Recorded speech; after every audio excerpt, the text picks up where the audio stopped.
Mm. You know what I mean, right, Evan? We're like, oh, Yeah. here's the default mic, and then every once in a while OBS is just like, what default mic?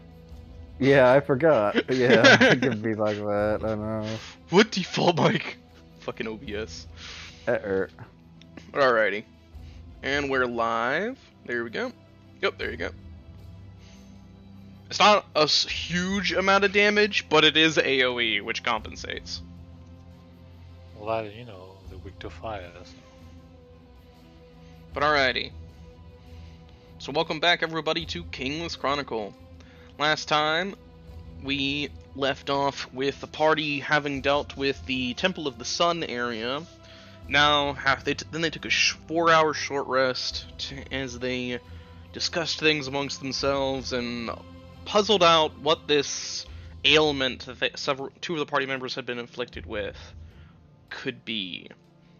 On top of that, the party is currently in the northern section, and that's where we're going to pick up. That's where we left off. So without further ado, let's get into it. So as you head up into the northern section, after having a bit of relaxation, but how relaxing can it really be when you're so on edge?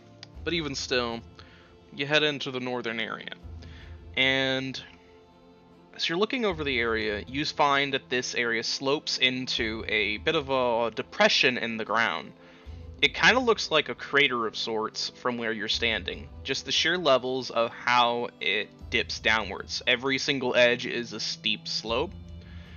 And this just heads straight down into it, where there's a sort of a Stonehenge-style temple built here, around this way, around it in another circle, and some remains of it around on the outside. From here you can see that whatever this crater was has been long since claimed by nature, and then built up on by a civilization of some sort.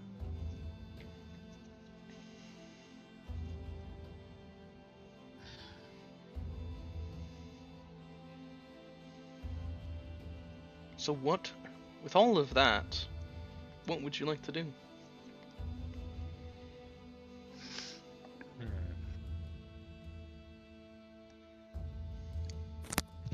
Are there bit of vines around the area? Is it as heavily covered as the South Tower was?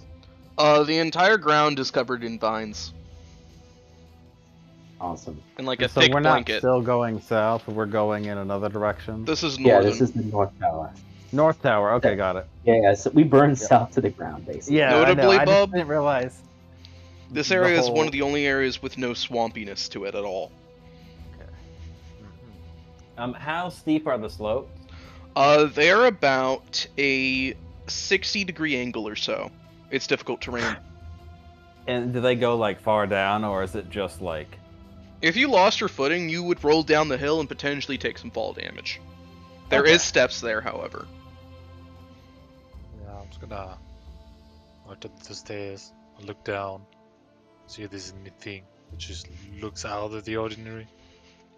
Outside of the Right. vines weaving and wrapping around as they head down towards down the stone stairway, and then weaving and almost in a constricting motion around the walls and pillars of this temple down there, nothing else.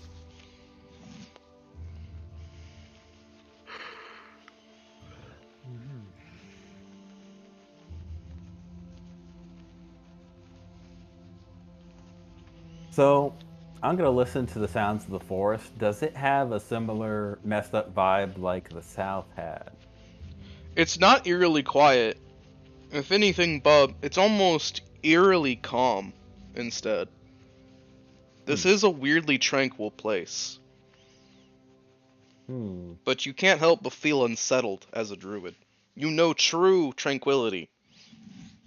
And you know an illusion of tranquility when you see it. Especially in your forest. Yeah. So Bub says, this is different. It seems tranquil, but something's off. If only In I what were a way? wizard and had detect illusions. I don't.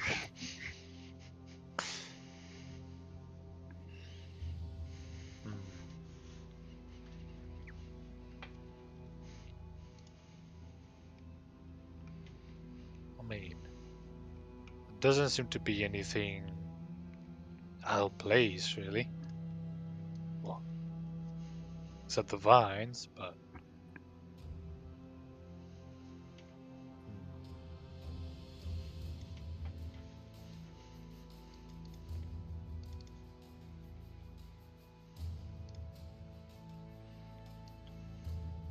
Orm takes a few steps up and looks down the way. I don't see any beasties around, just more of those nasty vines. There's so many of them, so much more than the other area.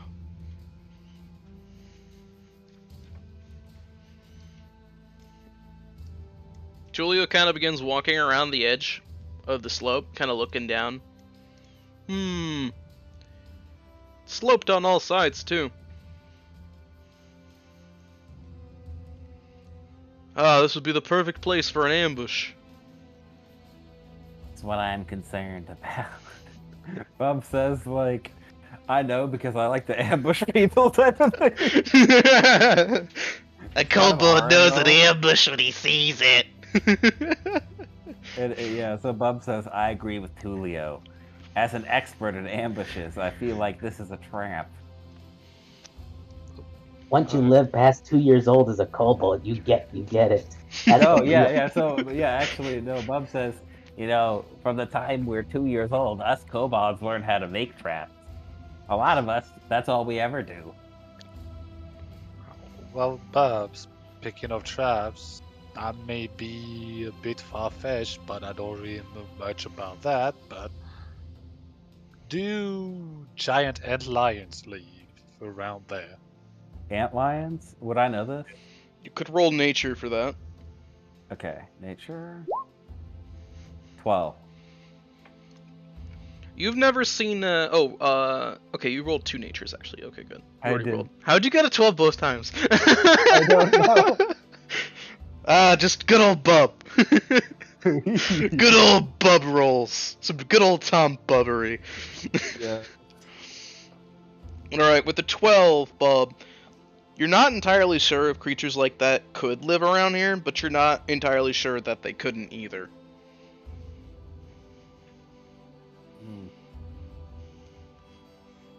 I don't know, it's possible.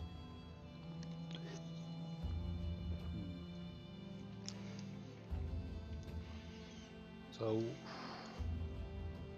I want to pick up a rock and throw it down the stairs. See if anything reacts or something. Alright. So you pick up a rock and you throw it down the stairs. It bounces without making much noise as it hits the vines. Just bounce, bounce, bounce. And then it just kind of sputters and spirals to a stop right about here.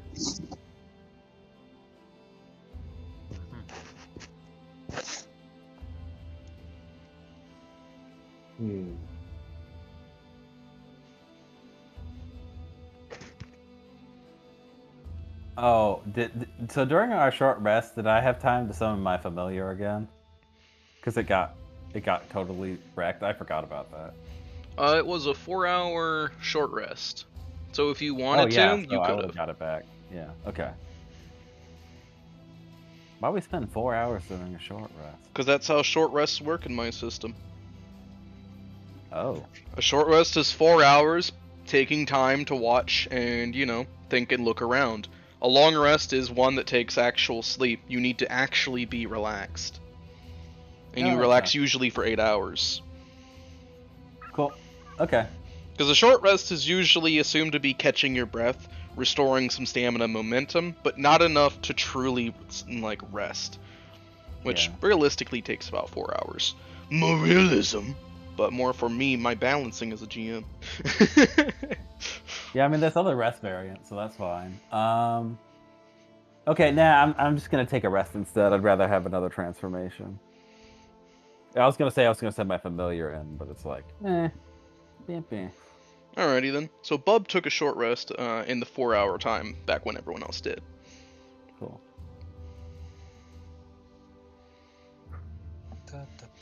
But yes, it spiraled and stopped in the center, basically. Well, we know how it looks like from this side, so I'm just gonna. Since Tulio's taking the right, I'm gonna go take a look at the left. Yeah, I think we can spread out. I think I might actually go down the middle, just to investigate it, just in case. You're Alrighty. more into the nature than maybe wiser. Yeah, that's what I was thinking. Yeah. So as you're moving around over there, Gildos, by the way, if anyone else wants to move around, in Bub or Tulio's case, Bub, I mean, or Delon's case, I was gonna now would ask be the if chance. Delon wanted to come with me. Because Yorm's gonna stay up here because he's got a decent vantage point from there, essentially. Eleanor is kind of looking and kind of leaning over the edge, but she's not actually stepping down yet. And Ophelia's just kind of standing at the edge, looking in. That's when you push someone. It kind of is, yeah. We don't have any evil party members or chaotics. Well, we got some chaotics, but not that kind of chaotic. Is there like is there any sizable? Is there any sizable, like, I don't know, something that's perhaps crumbling or something like on a wall that's breakable? Yeah. So some of these like pillars here, or parts of the monument that are in the sort of what are they called? Stonehenge type of fashion. Some of these are pretty crumbly and very cracked. So you could potentially, if you made a good check on it, you could just damage it and have it crumble and fall if you wanted. At least across the vines, I think that'd be a smart idea. So, yeah, I think I'll roll a strength or athletics on that. See where it's most damaged. Alrighty. So yeah, roll me an athletics check. I'm going there, somewhere around there. Alrighty. So I kind of look that part. Yeah, Yeah, stop for just now, stop there. Gildos. I'll stop for now there. Let everyone else get around a little bit. Delon, join me. He's gonna he's making an athletics check. In heavy armor. Poor kid. He used to start an acrobatics check. Yeah. How old is Gildos anyway? 9. Old enough. Old enough. So, here. Yeah, with a 9, you feel like it budges a bit, but it doesn't move. You can make another one. Yeah, let me try that again. There we go. 18. So with an 18, as you kind of like shoulder check it a bit, kind of slamming yourself against it for an athletics roll, you find that it crumbles and falls. Like a big chunk of it just kind of breaks right off and slides right down into the way. It breaks, slides down the hill, and then kind of bounces a little bit on the vines on the base, and then comes to a stop on top of them. Not one of my finest moments, but at least we might have a bridge to get across.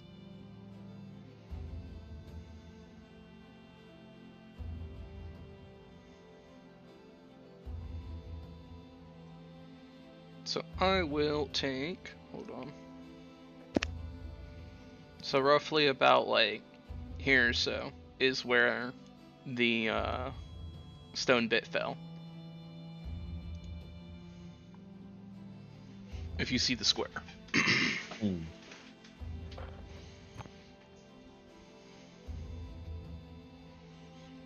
Alrighty, so starting from around here. By the way, Delon, if you after doing that, if you wanted to move over near to Bub, I'm pretty sure Bub is waiting on for you to catch up a little. Yeah, I'll go do that. Alrighty. So with that in mind, so I'll start off with Bub and Delon first. So Bub and Delon, as you're kind of in this area, you get actually a very good look at the way the vines are. They have wrapped and weaved from all angles of the forest into this area, except specifically around here-ish. They came instead from here and here and here and here, but not around in this area. This is where you all came from. They all spiral and they lead over into here, covering the entire ground along the way down. And then as they get into this area, they blanket the whole floor like a just entire bit of grassy, sinewy, planty vines and tendrils. And they almost weave and constrict around 4 pillars here.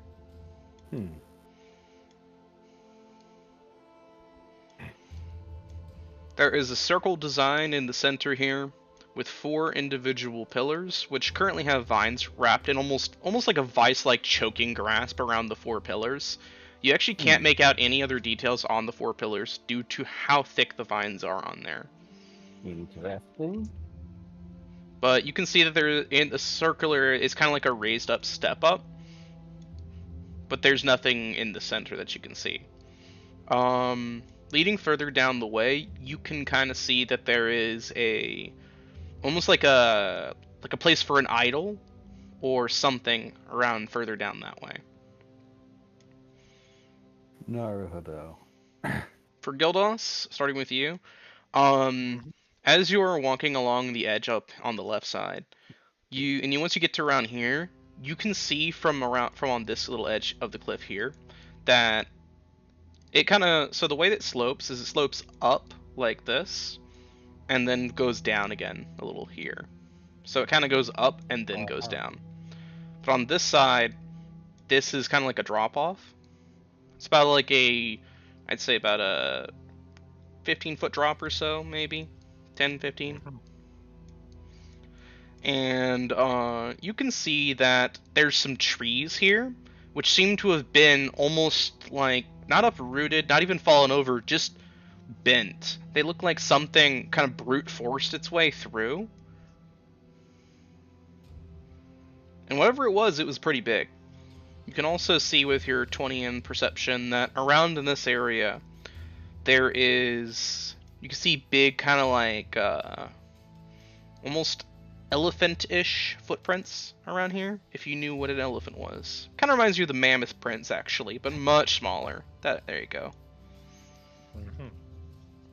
Much, much, much smaller. Well, I'm gonna take a look at our ranger. Like make signs, like with my arms for him to come. Norm nods and makes his way over to you. What is it, Gildos?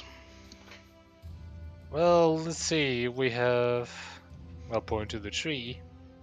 Some large creature who made their way out of here. Probably, most likely, what's inside the temple. I'm not exactly sure. And then got all those little tracks over there that looks like the mammoth ones, but human-sized, I suppose. So he's kind of looking around for a moment. He's gonna take in the environment a bit. Give me one moment.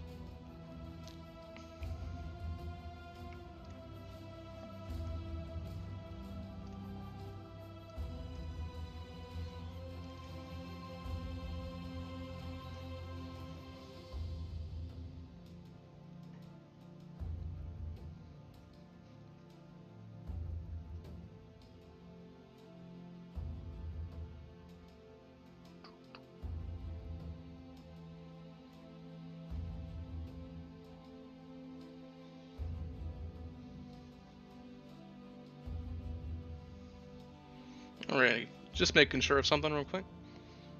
So he's going to make a survival roll. I mean, honestly, where would you find elephants anyway?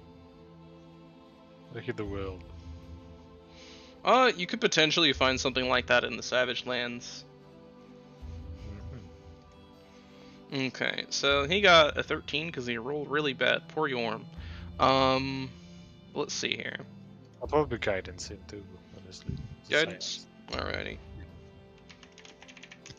13's not that bad. It's just not super great. 16. Average. There you go. Alright, so with the 16, not a 13, but a 16, Yorm is kind of looking around, and he actually crouches a bit lower, and he starts like gesturing towards the woods with 2 fingers. He's resting on his blunderbuss as he does so. Look at that over there. The way the tree's curved. Something forced its way through. But something that's done this a lot. If you look at those footprints, it shows that also whatever went through here likely lives very close to here. It travels here all the time. You can't move your way through and bend the trees and the shrubbery around it like that without doing it frequently enough. It's almost like a game trail. Otherwise, the tree would be more uprooted if it was truly doing it forcefully. So whatever went through here goes through here frequently. And those footprints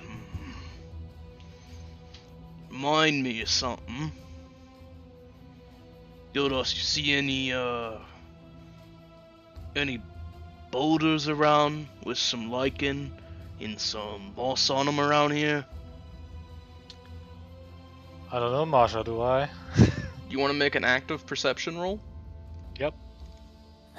Activate your Sharingan. There you go.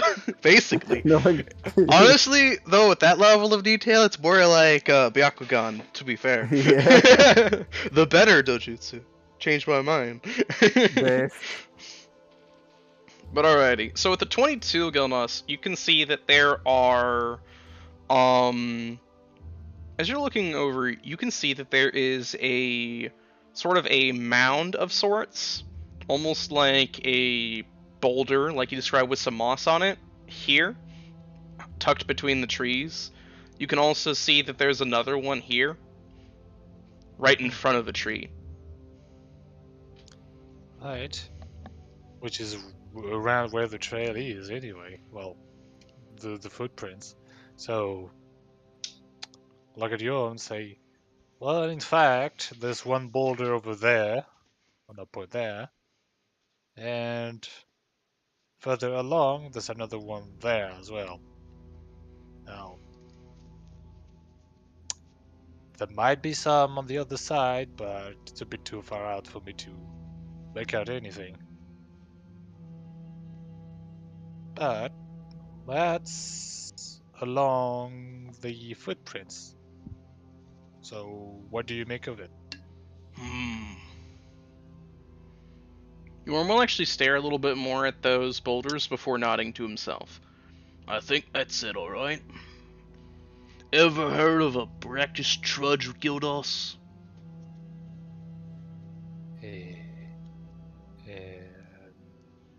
Just look at him and say, what?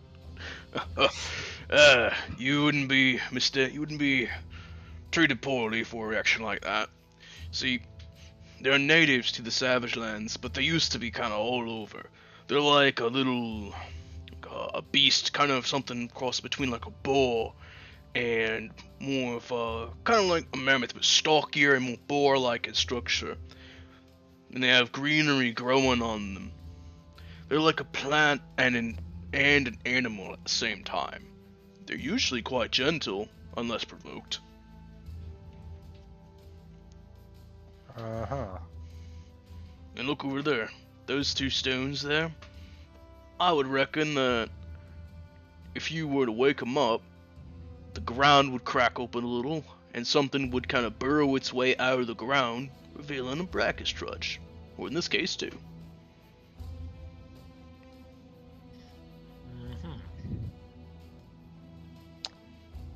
That may be why the trees are like that. At least according to Bab.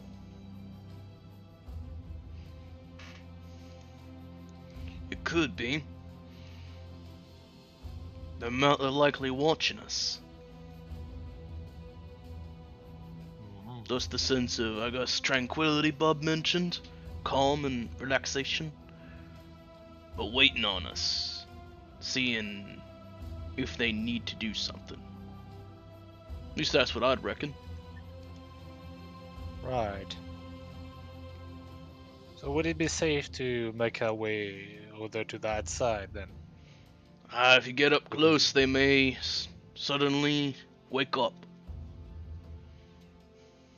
Hmm.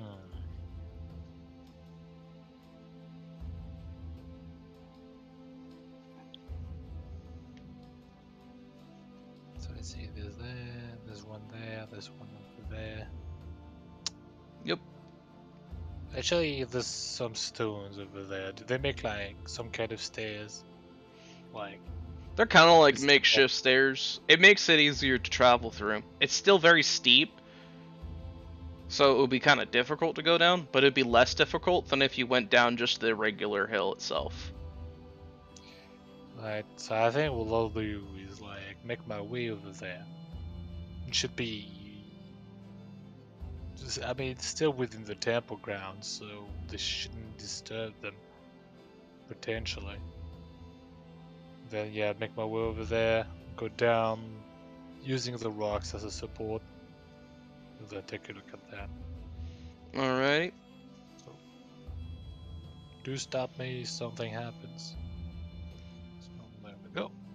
So as you get to the stones, I need you to make me a athletics check. Uh-huh. What I can do. That's 9.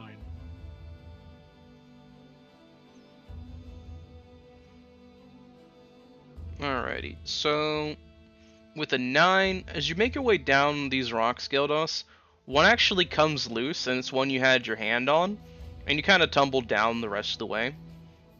You take like 2 damage from the fall. Yeah. Yeah.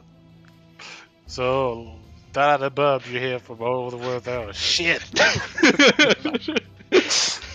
Like, the sound of clanking metal, so like a big poof at the end. Yeah, so I'm gonna look to Delon and be like, I think we're supposed to get something and put it on the dais. Hmm.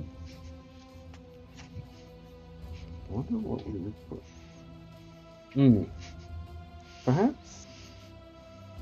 Does Zelon even know that Bill just picked something up in that tower, in the south tower? I You think should. you would, yeah. Yeah. Yeah, didn't he Yeah. just fall Pretty big. slope? Shouldn't we see him? Yeah. You're right there, Oh, shit. Gildos. I've been worse. Yeah, Is it what is he poison? carrying? Essentially big orb from the sun tower. Yeah, so imagine, like the Moltres orb from Pokemon 2000, Yeah. the movie, kind of a thing. Got it. Okay. Alright, put that so sucker Bub in the says, middle. You need to put it on the dais. Bub says. Are you sure it's not the moon orb we should put on the thing?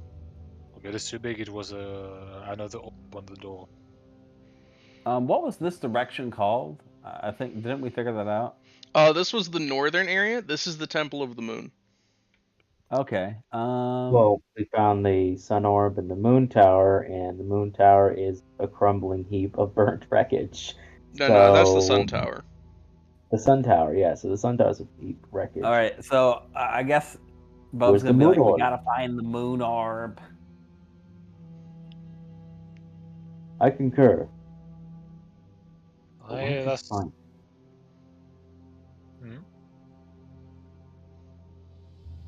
Perhaps putting the diode in the center, even as the sun, might reveal the moon orb's presence.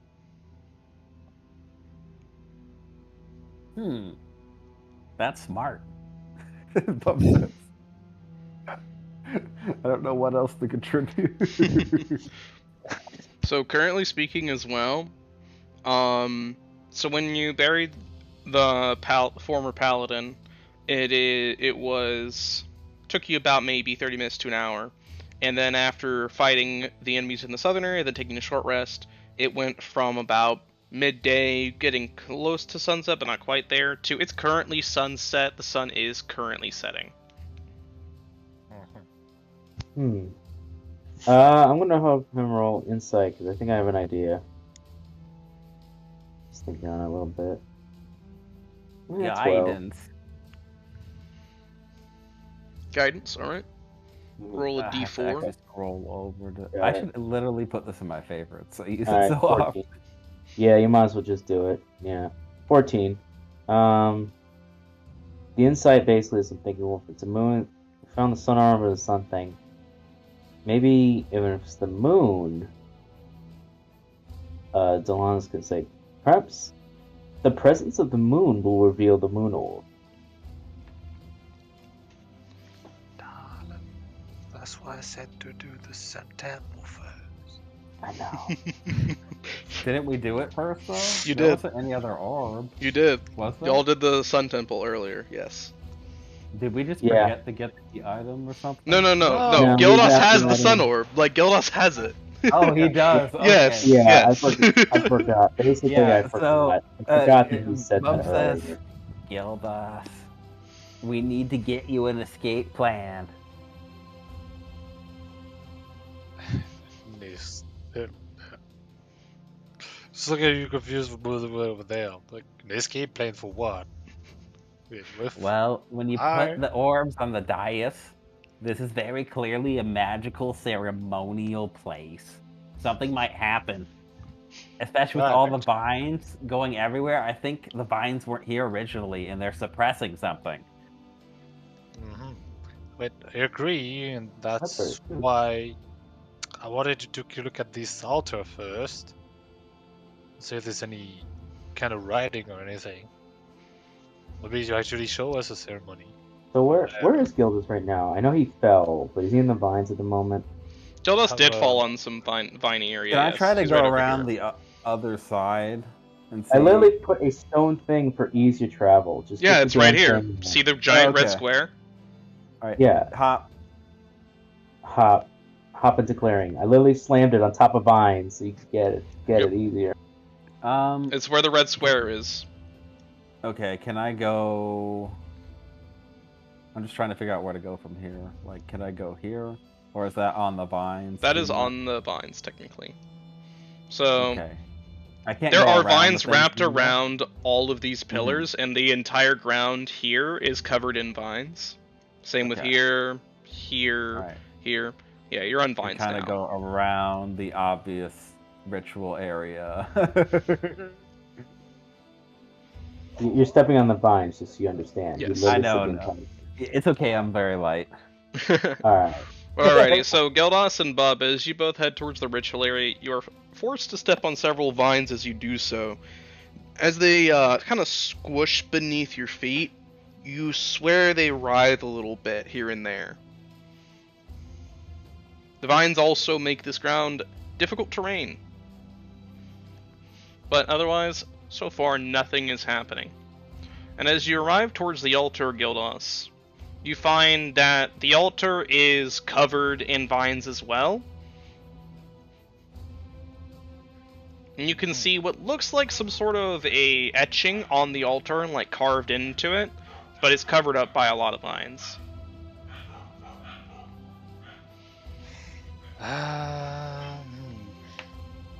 They're connected to the rest. Yes, Like- they are. Uh-huh. Could I maybe move them aside before starting to hack them? You know, at least try. You need to make an athletics check to force them aside. All right. Well, I Bub's didn't. nearby, so yeah.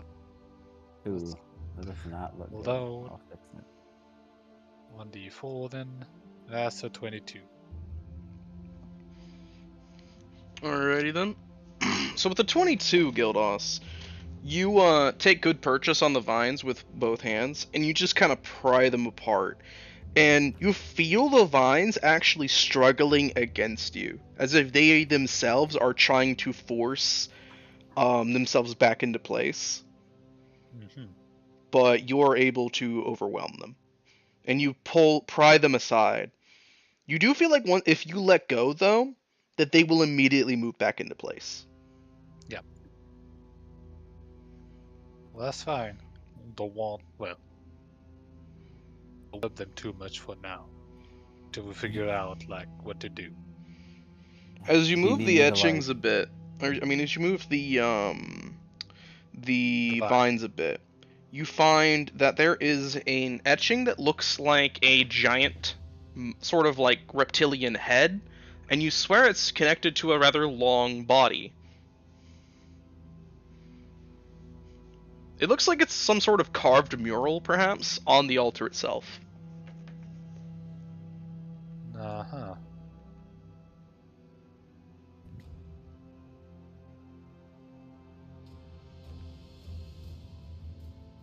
Alright, so I had a pretty big dragon, and of course,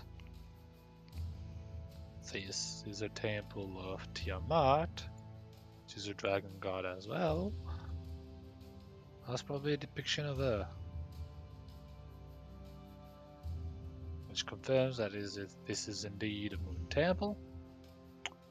But now, sure, this is the altar. That's probably where, or most likely where the orb was supposed to be. But unfortunately, there's nothing else other than the depiction. So, I mean, we have like pillars, right? Yes, Yeah. there are pillars behind you. Well, usually you put things on pillars as well, and like the vines.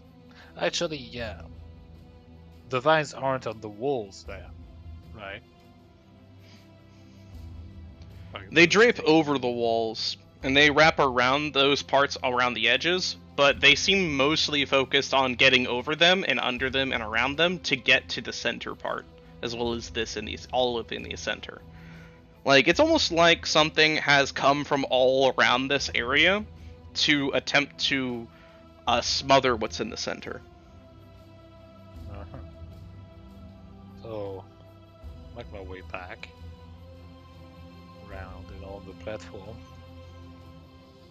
Let's look at Dallin and say, Dallin, I think we should try to see what's under the vines covering the pillars before we try to do anything. Might just be a hunch, but Did you see anything down there when you were down there? just an itching of Tiamat, most likely. If there is something in these vines, and we found fire as one of the best solutions. Perhaps we don't have to light them in fire. I still have my torch. Perhaps just the presence of heat will get them to distance themselves. I'm wondering if I would know anything about Tiamat, etc. Let me see. Guess technically that'd be knowledge religion, but I wonder because of my background / being a moon druid. You know what, bub?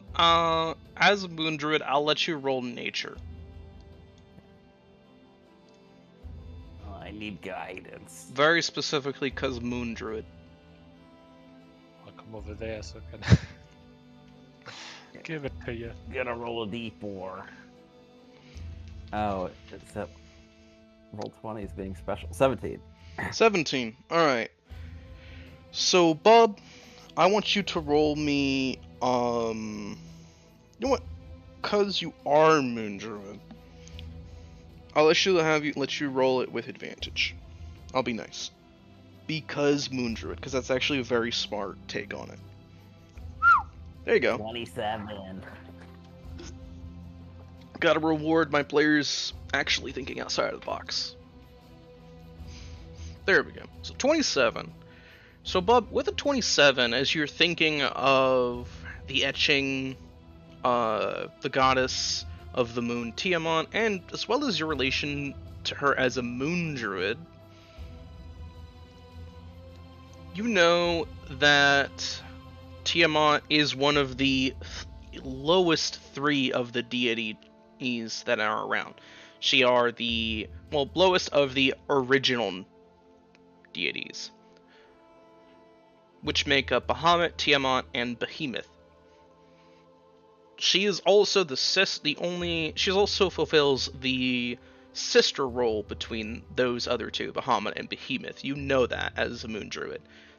You also know that your wild shape abilities and a lot of what you've gained through insight in the natural order do feel more powerful during the nighttime, as well as that when you were learning, some of the spirits do pay reverence, and on your journey to become a druid, you had to pay reverence to Tiamat as well.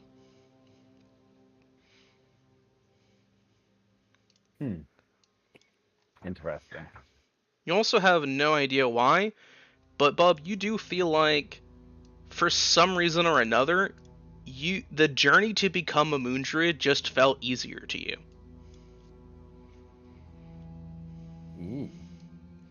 It was a challenge because you wanted to prove you were a good druid.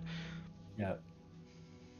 But even as a challenge, you can't help but remember all the other stories of druids that tried and failed to become druids. It was a challenge for you because you were a runt, but you feel like if you were like the other kobolds, it would have almost been a walk in the park. Huh. Essentially, you felt an affinity for it. Interesting. Very interesting. I'm gonna make a note of my character sheet. Let me know when you are ready for me to continue.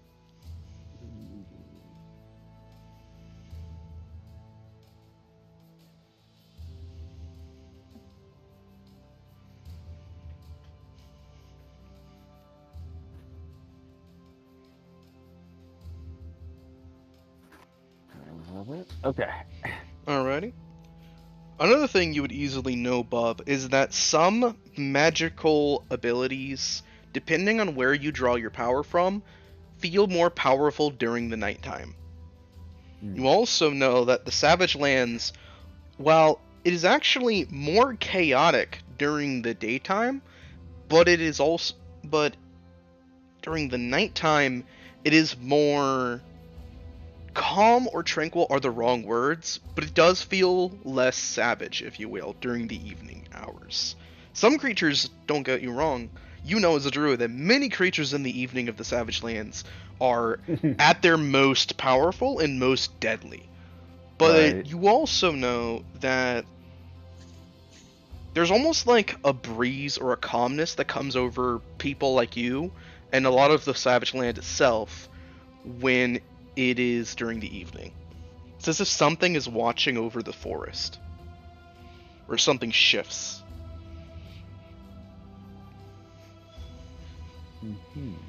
Specifically during the phases of the moon. Strongest during the full moon, the sensation is weakest during the new moon.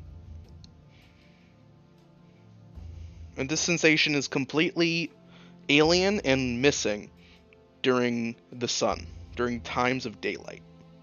And what time of day is it right now?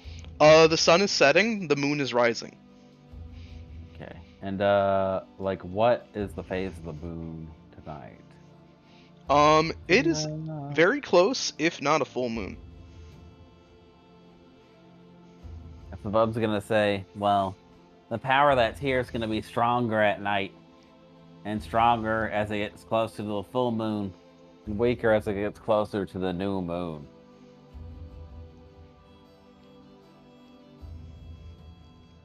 Let's see. And is there anything between the columns in the center?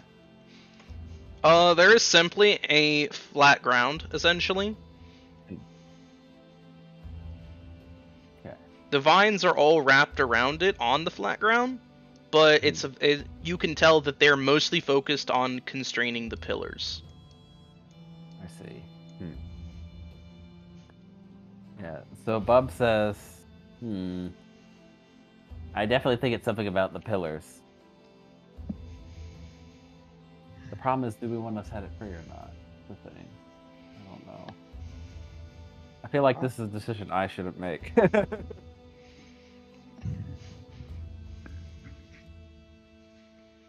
Well, Kingless tries the torch first. Up to you. Okay, let's try this. I'm gonna try to talk with the vines. Ooh, okay. Yeah, I was thinking about doing it, but I figured let's wait and see what's going down first. Bub says, "Hello, I am Bub, emissary to the Blue Dragon, Druid of the Moon, and where am I from again? You're from Asterium, but you're also equally may as well be from here as well. Yeah, I became a druid here, and I know this is a place of great power, but there's something covering it up. I demand to know why."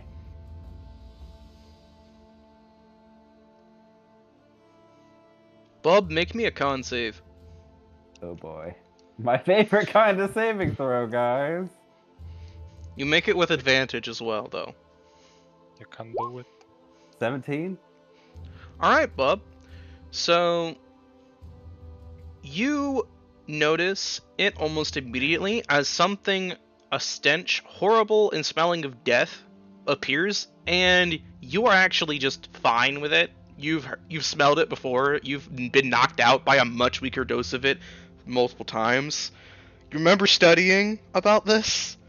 Something essentially just kind of reacted instantly to you. Noticeably, it came from the vines themselves. The vines, however, after realizing that you have not fallen unconscious, do kind of begin uttering something. They're words that you understand as a druid. They're words that only a druid could understand, or other plants. However, they are garbled, broken up, but almost with purpose. Like something that didn't used to have, or something simple is attempting something complex. I see. Interesting. The words respond to you. Your question, you demand to know what this is, and why it would be contained. You expected a simple explanation from your usual plants, Bob. Instead, you simply kind of get the feeling it's more or less communicating to you in the fashion of power needed. Influence spreading. Influence spread. I see. Oh, guys, I understand. He says excitedly. The forest is trying to protect it, but its power is getting dampened because the curse and desecration is spreading. So we have to give it power. It's so simple.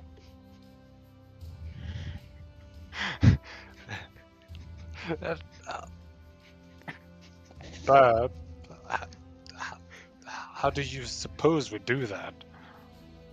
What do you mean? It's the forest. It's easy to give the forest power. You gotta know how to do What? it. So what? But do we just plant trees and like water them and take care of them with the more alien-aligned trees and? Yeah, well, Well, you see, like, you're a cleric, right? Like, maybe we could, Right. like, suppress the curse a bit, and then I could help build... Me and, the dwarf Yorn can, you know, put power into the forest, because we're very close. Well, I do have a way to remove curses.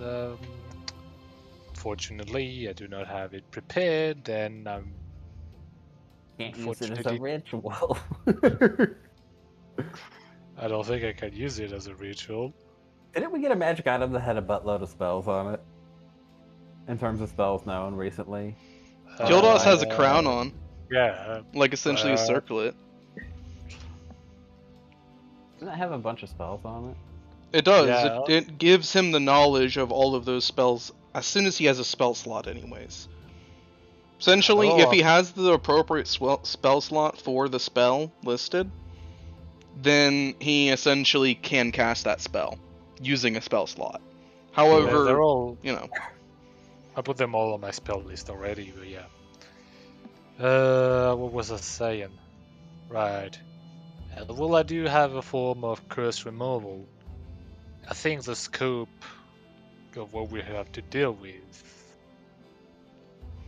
it's too weak. I needed a stronger one. Hmm.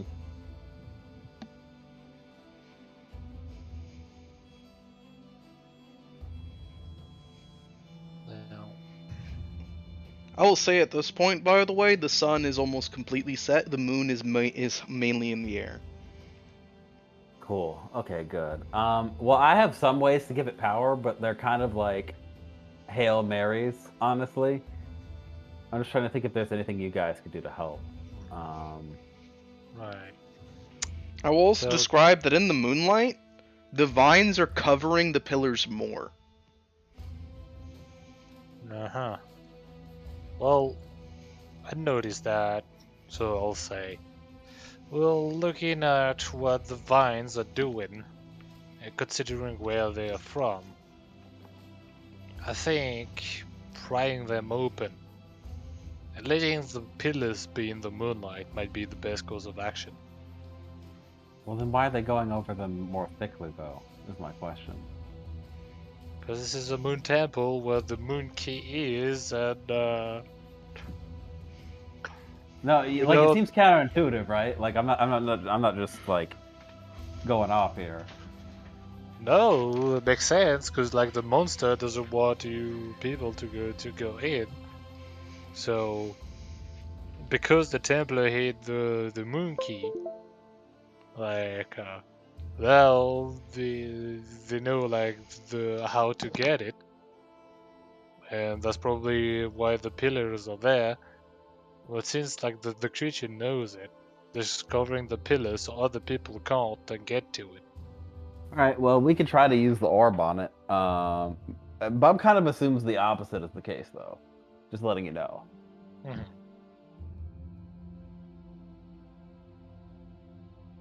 But what if we use the orb and like distill it? That would be fucked. Well, yeah, Yeah. I'm just saying, like, Bub assumes the vines are like protecting it or whatever. I don't know, like the I mean, I could make an insight check, I guess, like, but I'm just sure gonna like. you talk to the vines, but like where the vines, like which vines answered essentially, whether the good ones or the Well, I bad. think it's I talk to it in general, like.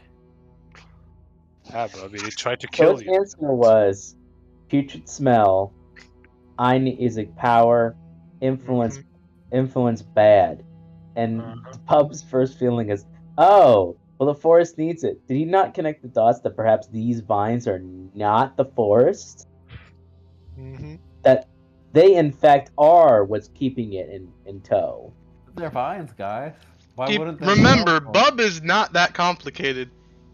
Bub, Yeah, no, yeah, that's what Bub I'm communicated saying, like- with the forest, and Bub immediately came to a conclusion. Whether it's right or not is the other thing, though. Yeah, I'm saying like you guys could be totally right. I'm just saying Bub like assumes the opposite. Fine. I don't know what to do with Delon because he's kind of out of his element, and I got the torch. That's all I got. Yeah, you could use the torch, and then Gildas can put the magic item to activate the altar. We're Like I'm not all putting for the that out of magic item character. in yet. So I'll say, before we do anything, I'll say. Yeah. So wait, Bob. You said those vines asked you for more power. Is that correct? Oh yeah, what they said literally was that I say it. Uh-huh. So you do know that the very same vines tried to kill us earlier. Or at least, Aren't these different though? At a game, wait, these are like literally different, right? Vine? Muscle? What, the vines? Yeah, these vines. These vines look the same as the ones that you encountered in the southern area and are weaving in through the eastern area. Okay. No, okay. Oh, That's fair. Also, secondly, I want to point this out because maybe, Evan, you don't remember last session. When we were looking at the entrance into the main entrance, it's being blocked. It was blocked by a canopy of vines, a cacophony of vines. Right. They looked like they were being attached from two different points. One came from the south, one came from the north. Together, they're blocking the entrance. So Yeah. only by getting rid of both would we be able to move progress forward. Okay. So that's I was something gonna you may say- not remember, but I Yeah. remember. Also, there was a gate that looked damaged. It had vines weaving through the walls around the gate. That's what I'm talking about. But yeah, but the gate had like two sphere-shaped depressions in it. Okay, I understand we have to kill the vine monster. Yeah, cool. I know why Evan's confused. It's because I mentioned that there were very specific green vines that pulsed red as you approached the temple, that consumed something. Right. Yeah, but that's also Those the other vines reason are why- different from these ones. Those vines were not only thicker, but much bigger, and you felt terrified at the sight of them, Bub. Yeah. And Bub doesn't feel that from these vines. No, these vines don't give it that immediate sense of, like, get out of Dodge. Yeah, so Bub's gonna assume the best of the vines. These vines feel eerie, but they don't feel, like, terrifying at the Yeah. sheer sight of them. So he'd be open to reason, I guess, is what I'm saying. Makes sense to me, for Bubs, at least. The force doesn't lie. Well, if the vines want power, Bob, could you just ask them to free up one of the pillars so we may take a look at it? Okay, I asked him. Could you please free up one of the pillars?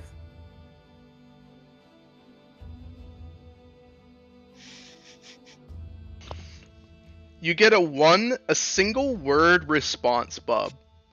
No. They said no.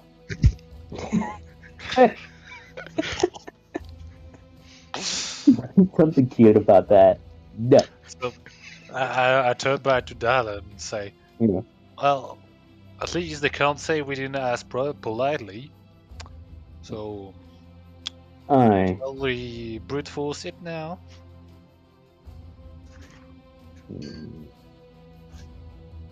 So, just to clarify, in this, because I feel like we're way overthinking this. Yeah. Oh yeah, no, we have to like kill the vine monster to We just kill out open the the door. literally kill That's the pretty vine clear. monster. Yeah. Pretty Um, clear. There are two types. Is there one or two types of vines here? There is only one type of vine in this specific map. On this specific path. Okay, and the same vine stuff as in the South Tower, right? Yes, as well as the East Sure. Tower. As well as the East Tower. Cool. All three Alright. have the same types of vines. All right, quick test. Delon's going to take his torch. He's going to light it with his flint or whatever. He's going to relight it.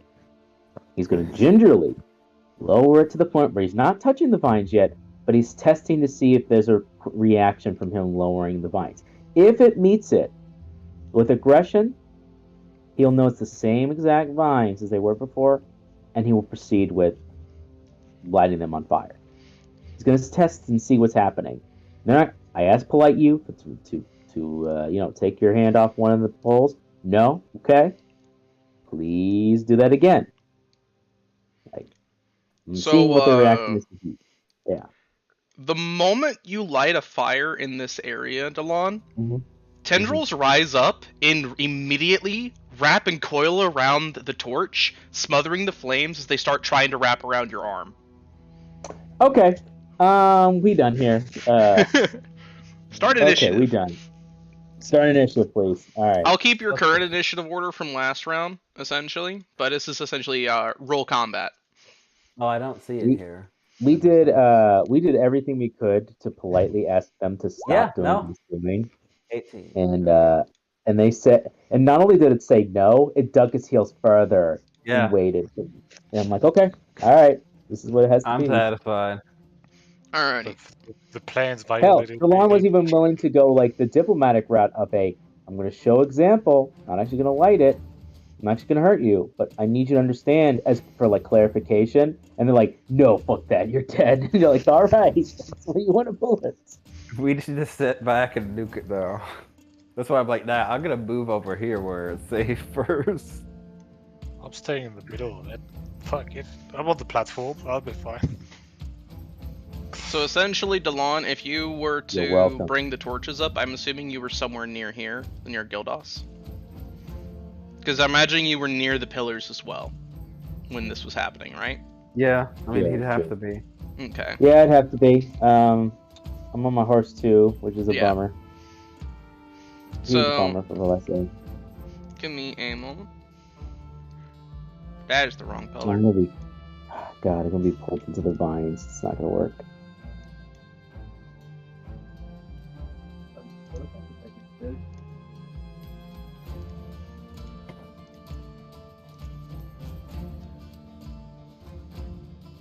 You know, I can always set Dana on fire. You Because bet. of the vines. I mean, you know, just like cast hit metal on you and the vines are on you. It's like, I mean, too, fair enough. You could actually. I probably would be alright. I'd survive it. Well, you survived it, but geez, at what cost? I know. Alright, know. so 1, 2, 3, 4, 5, 6, 7, 8 vines spring up and start acting like snakes. One of them, the one right next to you, Delon, is the one coiling around your arm. You are currently considered grappled, but you have not taken any damage. The ground that Gildos and Delon are standing on is still difficult terrain. So essentially, Velise has 30 move speed instead of 60. Additionally, right when that happens and things start going down, you see as a tree rises out of the ground, and you realize that the trunk of the tree is a creature. Same with a boulder. A tree kind of like gently moves aside as a creature kind of steps out of the greenery. What the heck? where's the bra? Whatchamacallit? You hear a shout from Yorm from the distance. The brackish trudges have woken up! Yup.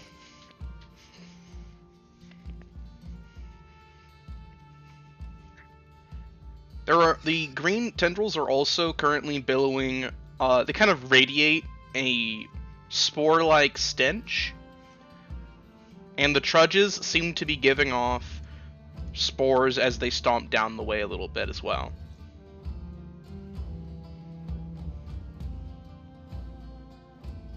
A little bit of fall down. So with that, I'm going to add the breakfast stretch to the initiative order. 15, alright. It's alright. So at the top of the round is Tulio. Let's see. Delon got a... Yeah, okay. If I recall correctly, after Tulio. If we give the initiative.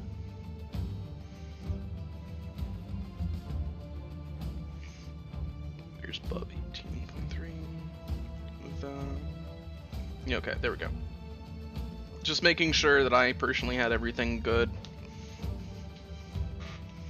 Alright, so Tulio currently has a 20.2, so he's going first. Seeing these vines kind of step up, Tulio immediately grabs a Molotov cocktail and chucks it down the hill as it crashes.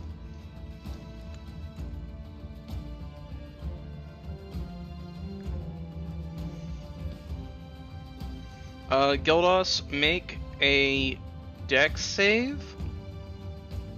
Thanks, Tulio. The second time I built it because of it. Gotta get practice for that. for the ability to be resistant to fire damage. This is only an 8. Alright, so yeah, you take 8 fire damage. The vines in this area, however, immediately catch on fire and start writhing and spindling about in agony. Sorry about that, Kingless! It's not on purpose, I promise! You can say that after the third time. Well, I guess No, it's Gilda's appropriate response is, you fuck! you know, it's a bit of. It's okay, he's wearing armor, so it's just like, ow, ow, ow, I needed a haircut anyway. ow! He lightly toasted. Alrighty, so Gildos, your turn. I will now like Tulio and light the rest of the vines on fire, so I'm gonna check it one there, so that should be like 15. Alright, so that catches 4 of them on fire, meaning that the, yep. So you catch those 4 on fire.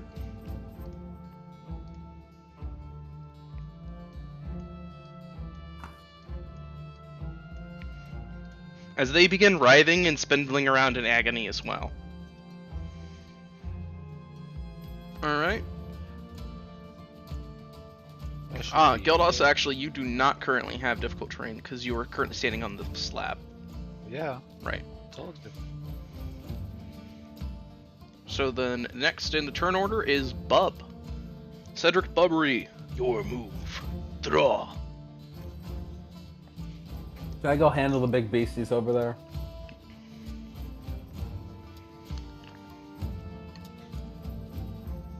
I'll be honest, I'm kind of tempted just to summon my cows to surround those beasts as a distraction while we take care of them. I mean, do what you gotta do. Also, don't forget, we'll be inside later, so Call Lightning won't be as available as much unless we get into an opening again. How about That's you actually try? a pretty good point. How about you try talking with the beasties first? Oh no, it's too late. Too late, baby, now. They're corrupted. So quick to jump to conclusions like that. I will say that they are Bractus trudges, as said before. However, they are filled with greenery and plants like before. However, they are covered in more fungi and so like fungi and vinery than your average Bractus trudges. Not too far gone. Too much vines. Yeah, I'm thinking I'm gonna use my cows. Let's go.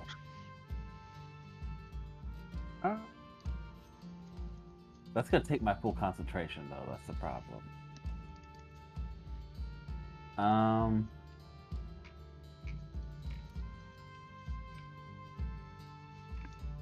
Do you guys need my help, like burning stuff over there? Most of these plant tendrils that are here are on fire. The only one that's not is the one that's currently grappling Delon. Okay. Cows, I summoned the at level 3. 4. Level 3 spell. Okay, hold up. Let me drag them on. Woo! So I summon 8 cows. I special summon 8 cows in attack mode. Summoning Jutsu! Cow Swarm! Basically. Okay, here, hold up. Let me check something real quick. Okay, yeah. Yeah, they're in range. Yeah, okay. I can put them basically anywhere I need them to be. The cows roll down the slope. Oh, I can't copy paste it regularly? That's stupid.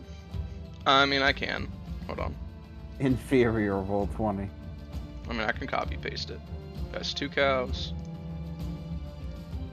Okay. 3 cows. Yeah. Hold on. Don't let me do it. Ooh. I'm about to summon 4 more cows. Boom. Okay. There you go, bub. Ooh. The other cop move. Ooh. That's the whole point. Don't forget to I think maybe this one can't actually be there though. Oh. I can. No, I meant the. Is that a bush? No, never mind. It isn't. Okay. So I'm just making sure that there's no like elevation because that's kind of what makes it kind of weird. there's elevation here. Okay. This Going is that above way? it, but this goes Uh-huh. down. So Okay. this cow, from where it's currently standing, needs to make a check or fall down the hill. Okay. Let's have him go here then instead. It's all this terrain. This is also difficult terrain, so the cows have half movement while moving out of it. Cows attack!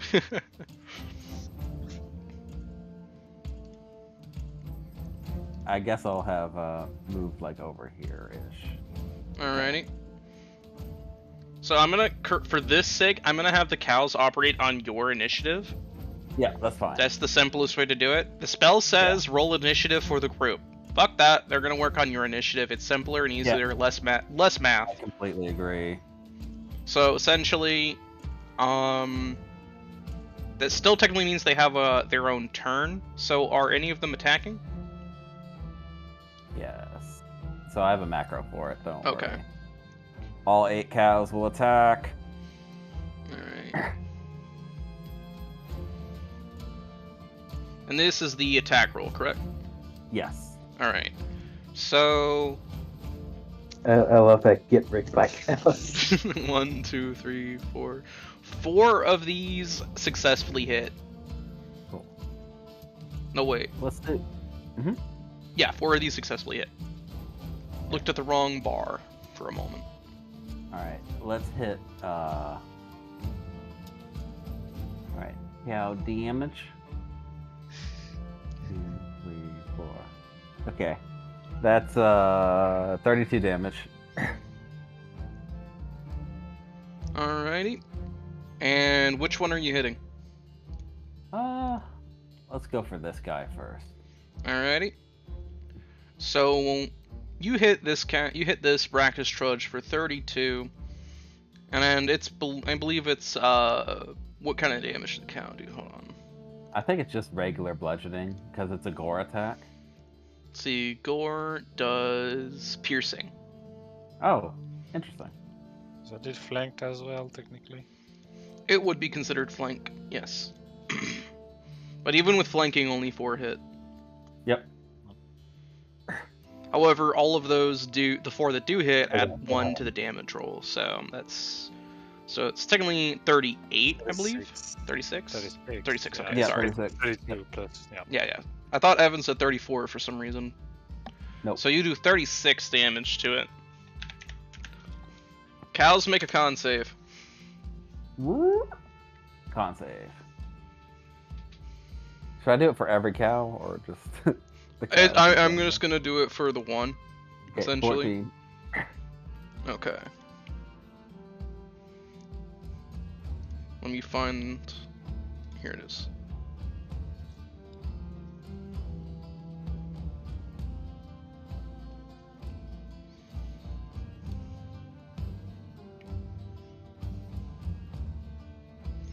Alright.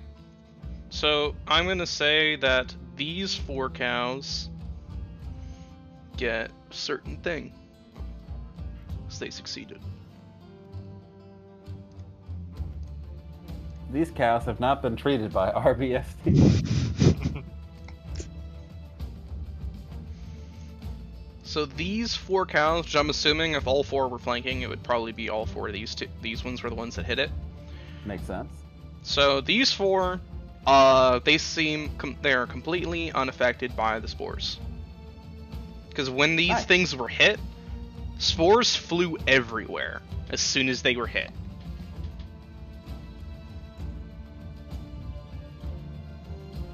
That's how we get the antidote for the parasite. The cows. Animal experiment, my dude. Just like my daddy. Okay, once they take care of it, we're just the cows are just gonna go into the fire. Oh, All go right. into the fire. Rapes for everyone.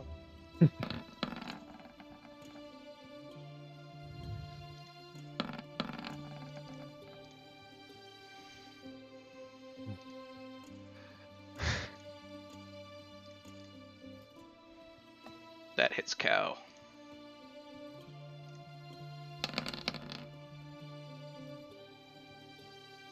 That's auto damage. Note to self: stay away from that. So, I'm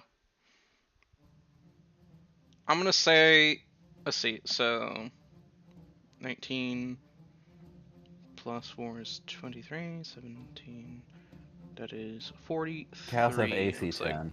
Yeah, AC 10. Yeah. No. So, 15 HP each. Why do I feel like every enemy you throw at us is an attack that can make you render you prone? what? I would That's really never challenging. create a slope and have enemies that knock you prone. That was totally intentional. I would never.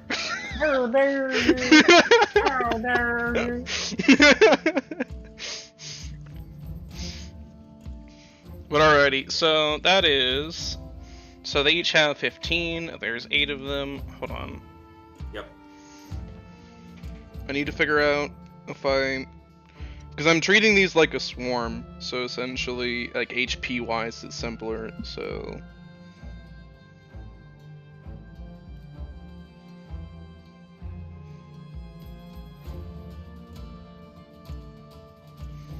So that means about 3 are alive, I think.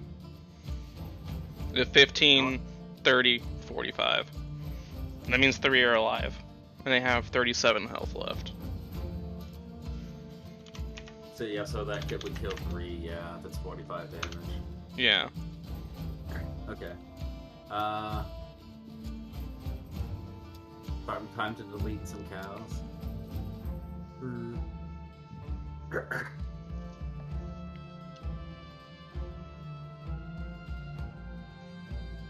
Okay.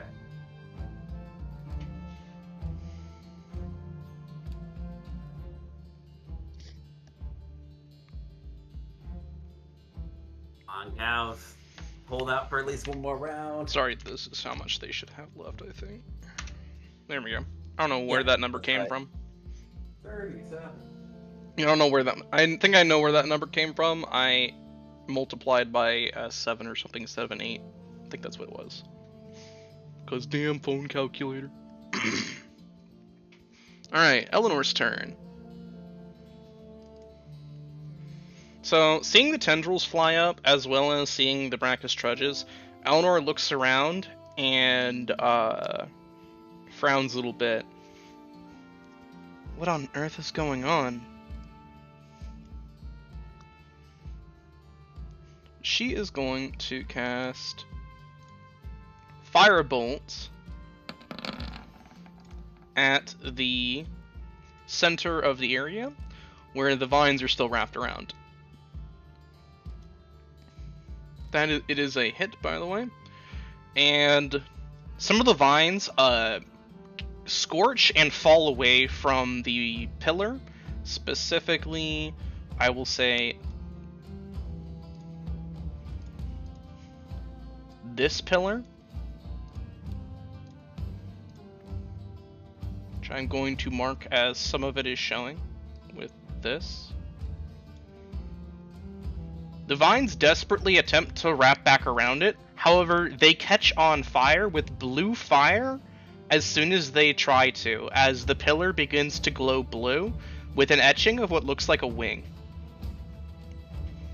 It is an ethereal, almost icy blue. Yeah, baby. Come back to your mom.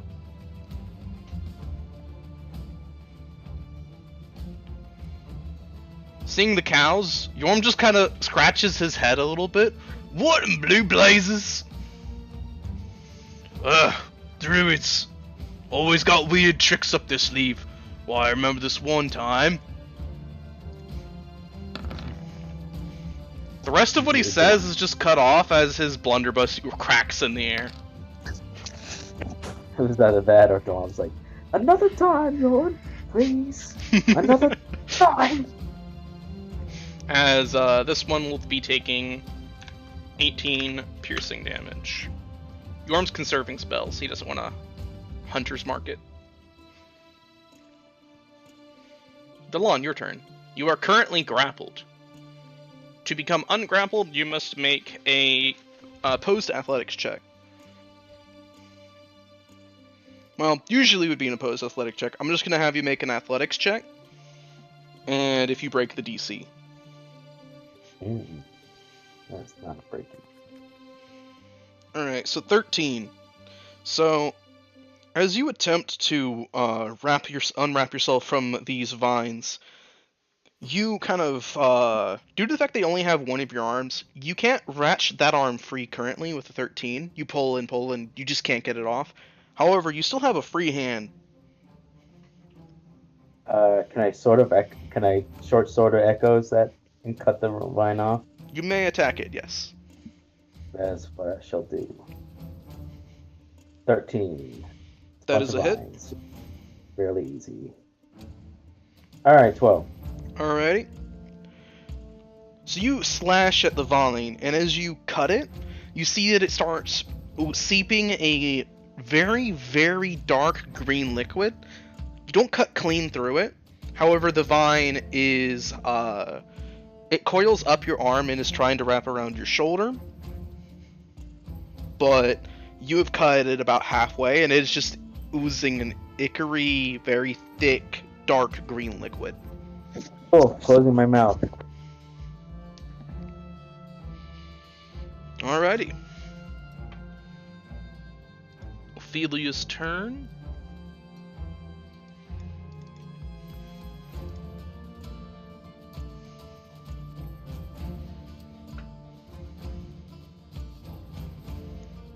Ophelia is going to, let's see.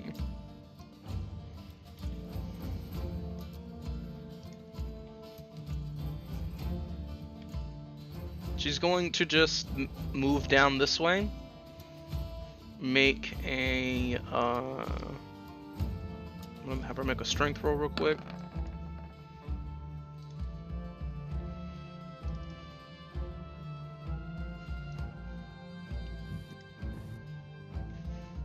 She got no muscle, but she's doing the strength roll. Because she fell down the hill. She grabbed her scythe and started essentially walking slowly down the way. That's why I can forget if she doesn't float. No, she walks. She's not that much of a lich. Yeah, fake out there. She's not a banshee, dang it! No, she gets that at level 2. Yeah, fair. At least yet. Uh-huh. At least yet. But alrighty, so Ophelia kind of falls down the way. She barely fails, so she's not prone. But she does fall, and she takes 2 damage. She then is going to reach for the vine that's touching you, Delon. Let's see.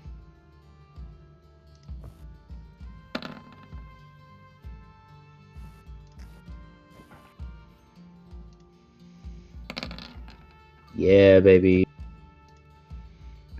And as she reaches out and just lays her hand on it, it takes 17 necrotic damage, and she specifically touches where you've already cut it. As the vine then begins kind of rotting from the inside, and you just feel as the part that's grabbing you just turns a bit to dust. Just turning bit by bit to dust as it just falls away, and the vine is destroyed.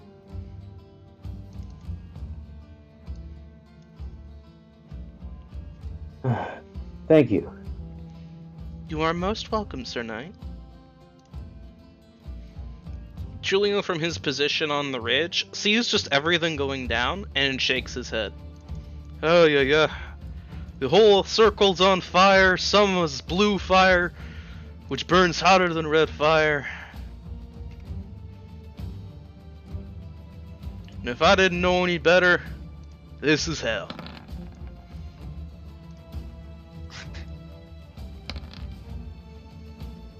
I forgot to roll the sneak attack. Hold on. Yeah, he's like, oh well, takes crossbow out, aims it at the beast. Let me add Help me 3d6. kill the big guy. There we go. 18.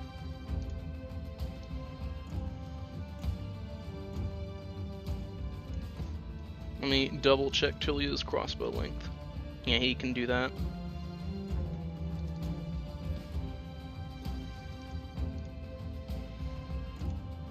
So Tulio takes out his crossbow bolt, his modified crossbow, and just fires it down the wing with one arm. As a silver bolt just flies straight through the air, reflecting the moonlight as it just pierces right through the Bractus trudge, and it just gives out a very low sounding boom. It just falls to the ground.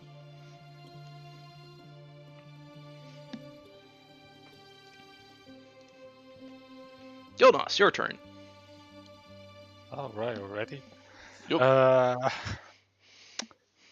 So, for into the purpose, radiant acts like fire as well, right? When it comes to burning stuff. It can. It depends. Depends on what it's touching. Mm-hmm.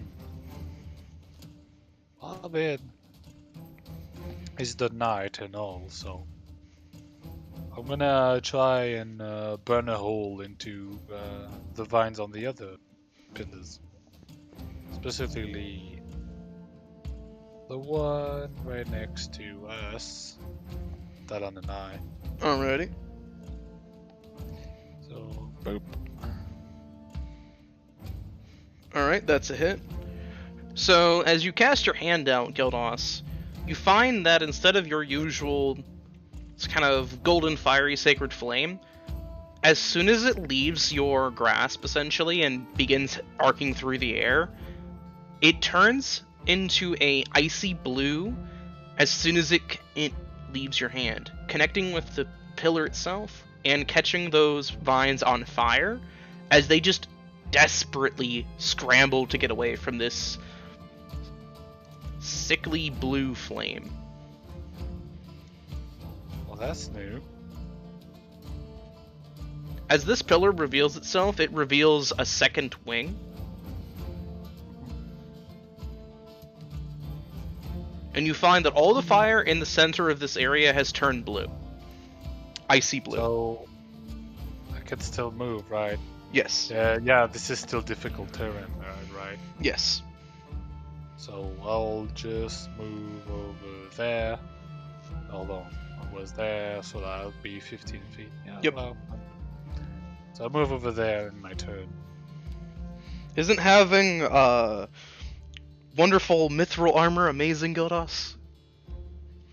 You have Alright. 30 feet of movement instead of 20? Did I? You should, yeah, 30. Because 30? even with Difficult, yeah. even with difficult terrain, it turns into 15. But you know, that's what I mean. Because Well, if should you be still there. had heavy armor, your difficult terrain would force you down to 10 movement. Yeah. So you were fine where you were. It was just I was making a Alright. comment like, isn't it great not to have heavy so- armor on? Yeah. Well, yeah. Yeah, I should be good. It's like I got an idea for next time. Alrighty. Bub. Cow supremacy attack. Too bad they can't charge, because cows get really lit when they charge, shockingly. They can technically charge, but just not on that terrain. Not from where they're currently positioned. Ooh. Cow army. Oh no, the failure cow. He's gonna brave it, Marshall. Oh, He's me. gonna brave the save. Make an athletic save. Let's go. Cowson. Athletics would be strength, right? Yeah, strength based. Okay. 11. The cow falls down the hill, takes 2 damage. It was worth it a try. Okay, 4 cows attack.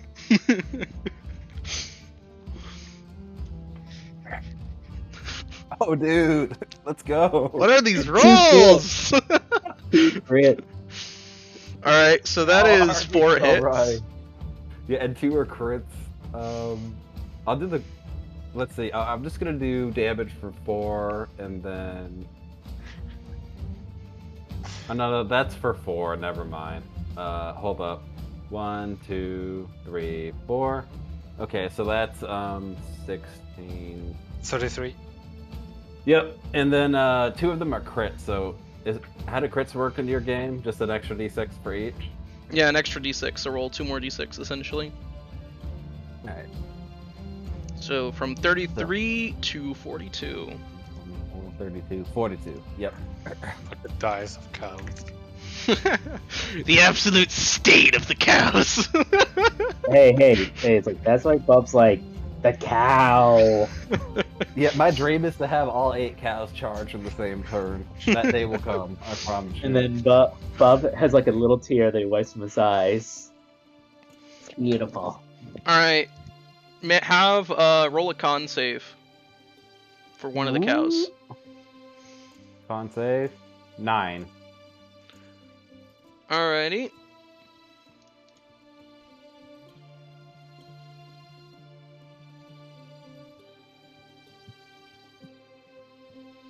Actually, I don't know where he fell down, but So for all intents and purposes, the cow that failed is unconscious, so I'm assuming that basically means it's out of the round. yep. So this one goes bye-bye, essentially. Yeah, that cow basically stops, like, roughly there where you put him, yeah. Cool. Is that cow infected? Oh, no, No, this cow they fell made it. unconscious, so it's basically dead. What's the symbol the other 3 have? You- It is immunity, essentially. Yep. Oh, okay, cool. Yep. That's why it's like them surrounded by an aura. Bob's just Stem. concentrating. Beat him I'm up. still Beat him good up. Alrighty. It's Brackus Trudge's turn.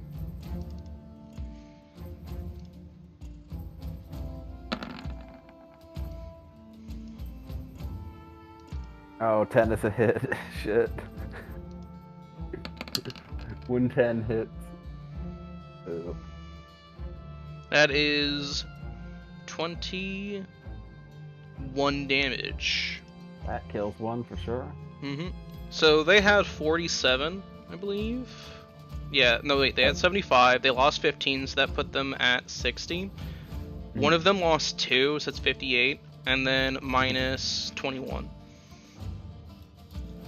So that should put it at 37 now, I think. Because 58 minus 30, 21. Yeah. Your cows have 37 HP left.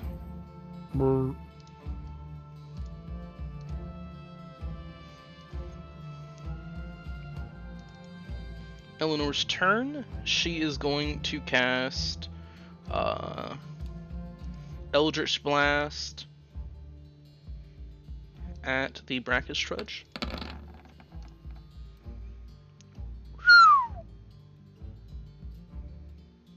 If only it was a crit. Plus the force damage bonus she gets as well. Yeah. So, let's see, that's a 12, not a 20. Technically, it's a 13. No, not where she's currently at. She can't flank. So, yeah, 12. That is a hit.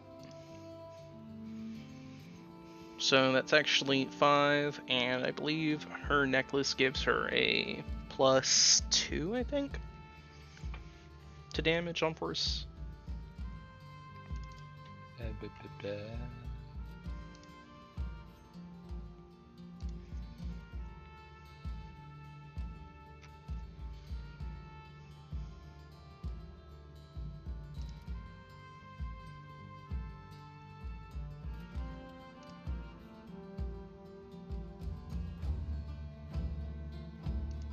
The song is audibly relaxing.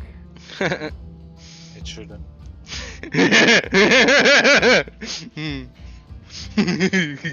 I think it's +3 actually, technically. Yeah, Should +3. write I put it in one of the spells, I just forgot to put it on Eldritch Blast, that's all. So yeah, it takes 8 force damage.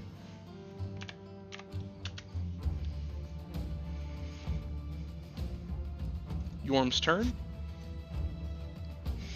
So anyway, the druid came out on a fucking wildebeest, and then... There's another thundercrack cutting Yorm off. I think Bjorn can have good luck for a single encounter in this game.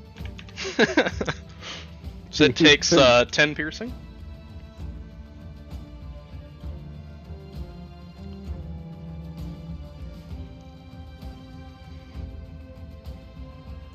Alrighty. Delon, your turn.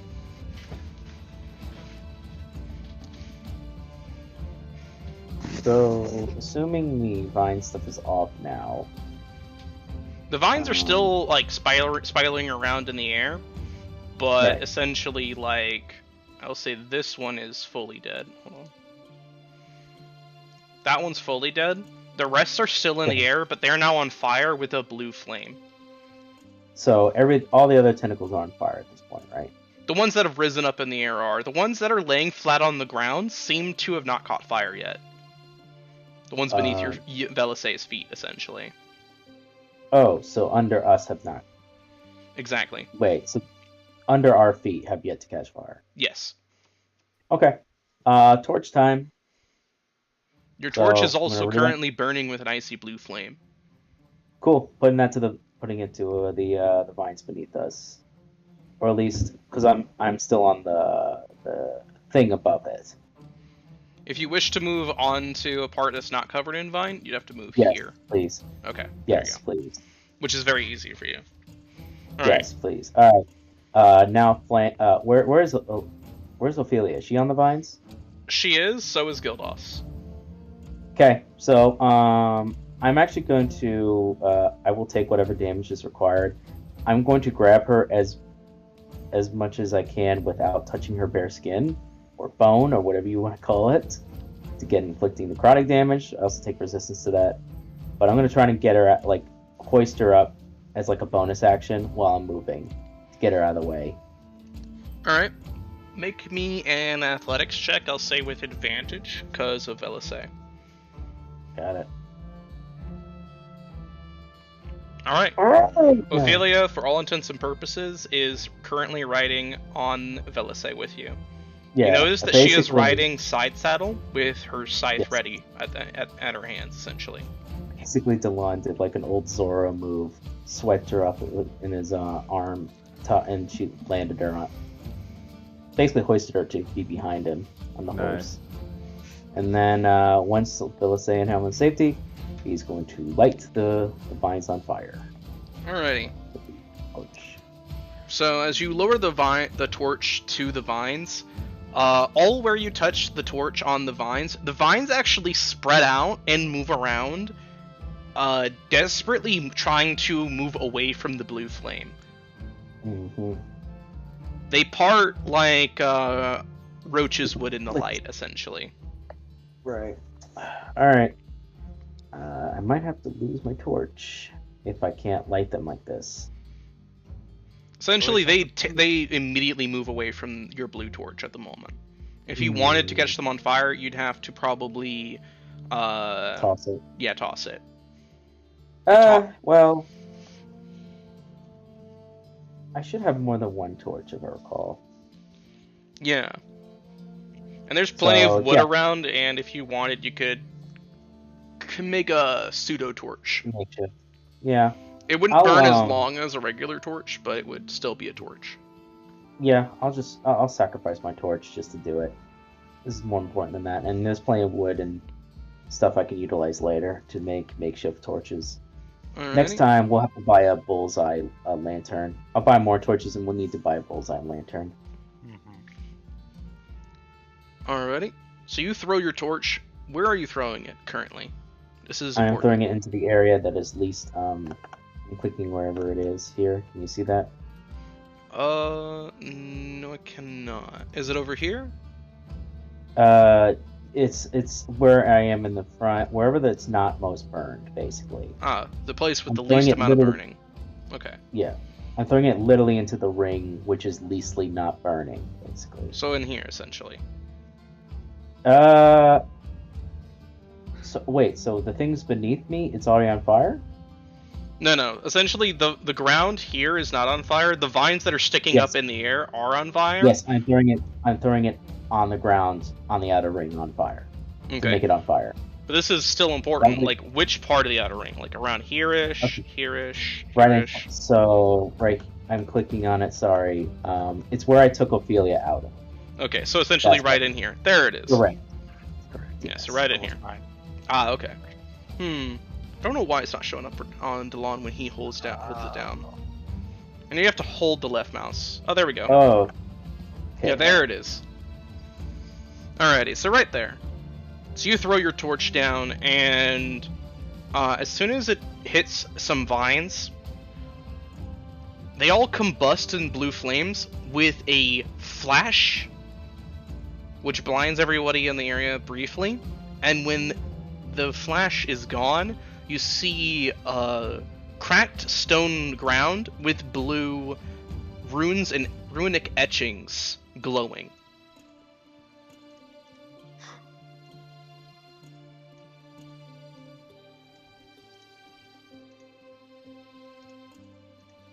All right, it's the end of my turn.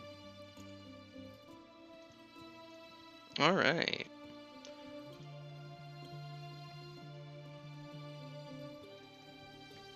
So on Ophelia's turn, from your back, she is going to, let's see.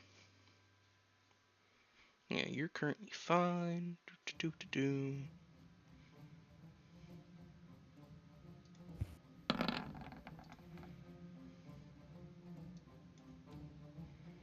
That's a hit.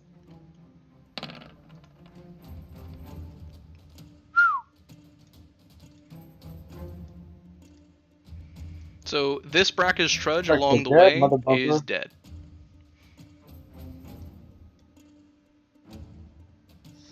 It gives a very similar as it just slumps to the ground. Spores flying in the air when it does so.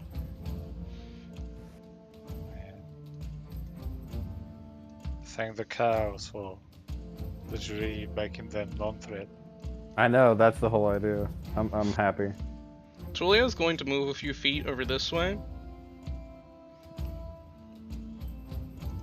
You wake up all the brackish trudge. Nah, he's gonna make a perception roll.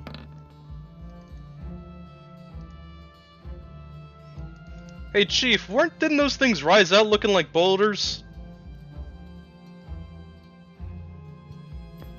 Yes.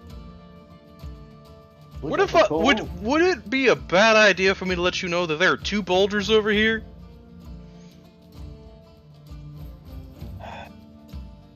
Presuming they have spores on them. They have not yet attacked. There's a reason for it, if they are. I'll keep a watch on them. Otherwise, He needs to death attack this thing. Hi. Do that for us. Julio will ready an action. But also, you might want to maybe speak at the boulders, see why they didn't just immediately go whatever. They might not be infected. That's a good point. Well, Bub's concentrating on the cows at the moment. Gildas, your turn. So right away, sacred flame on the altar. Alrighty. Oh, So this one. And right over here. that's an interesting point. So you throw your blue flame across the way, and you actually see vines rise in the air to take the heat, so the vines on the altar don't have to.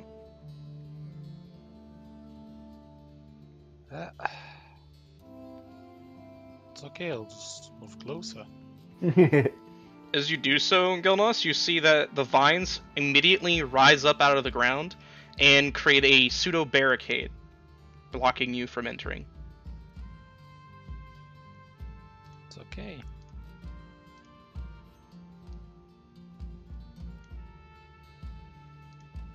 Not like it's something that can reach. You know. But yeah, there's nothing I can really do. Yes. Is there any bonus action thing? No, I don't have anything like that. So yeah, next. Alrighty. Bub, it is currently your turn. So about the cow that fell down the slope, Yes. like, can he like try to move around more? I guess is my question. He is currently prone, but he could spend half his movement to stand up. He's currently, for all intents and purposes, at the bottom of the hill. Mhm. If he were to move back up this way, in any capacity, he'd have to make another check. But from where he's currently positioned, he could just move this way. Yeah, but basically, I would like the cow to help Gilda fight the vines up there.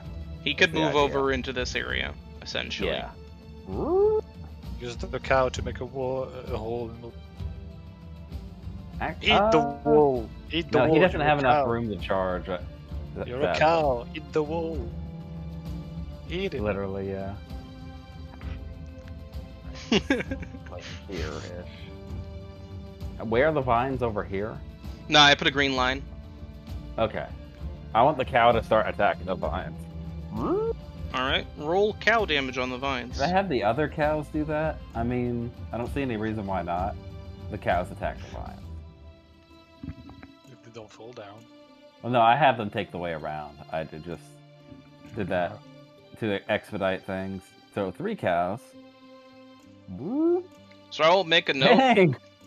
that the What if this vines attack- the oh. vine completely blocks access. It's creating like a wall around all sides. Yeah.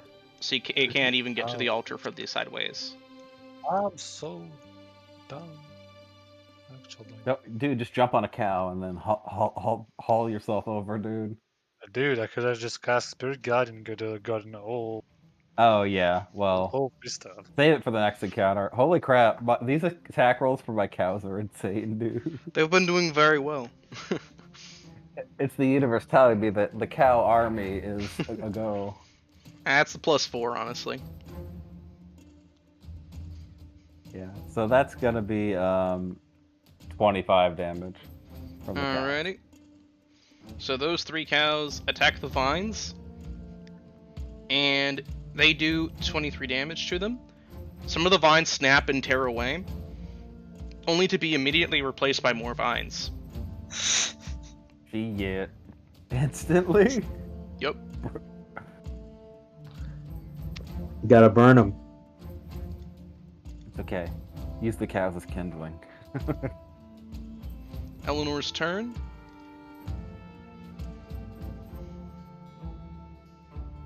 Let's see.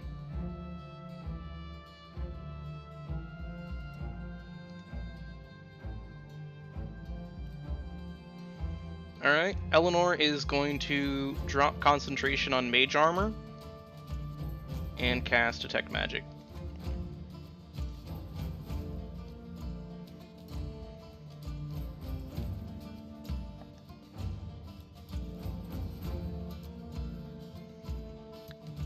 Alright.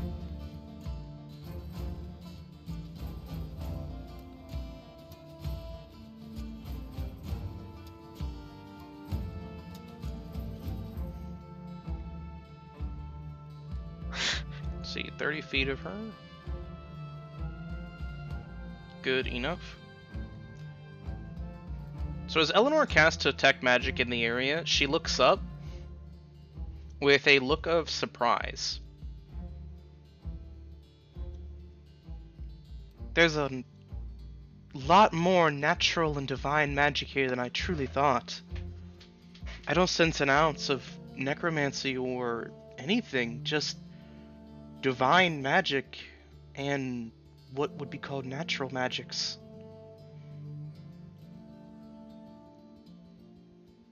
I was right.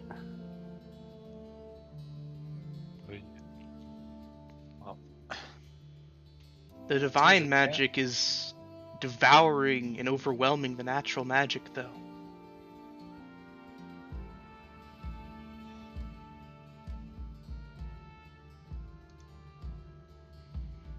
Yorm's turn. Eleanor ain't moving into that fiery pit. Alrighty. So Yorm is actually going to use one of his spell slots for something. Oh, that's right. He's a ranger. He's got spells. He does. He's our pure utility, as a dwarf would have. Good spell. Spells when you have a gun, you know. Alright, so he's gonna use a spell slot for Primeval Awareness.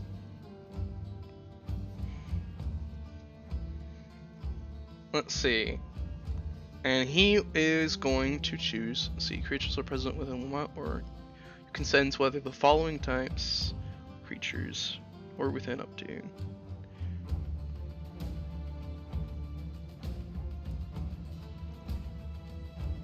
Doesn't say he has to pick one, just says he can sense whether they're in the area.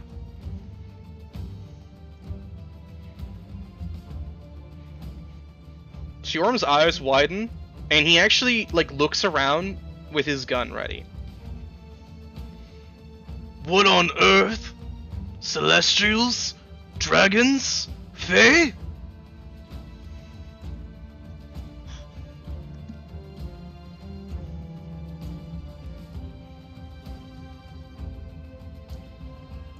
Something about this ain't right.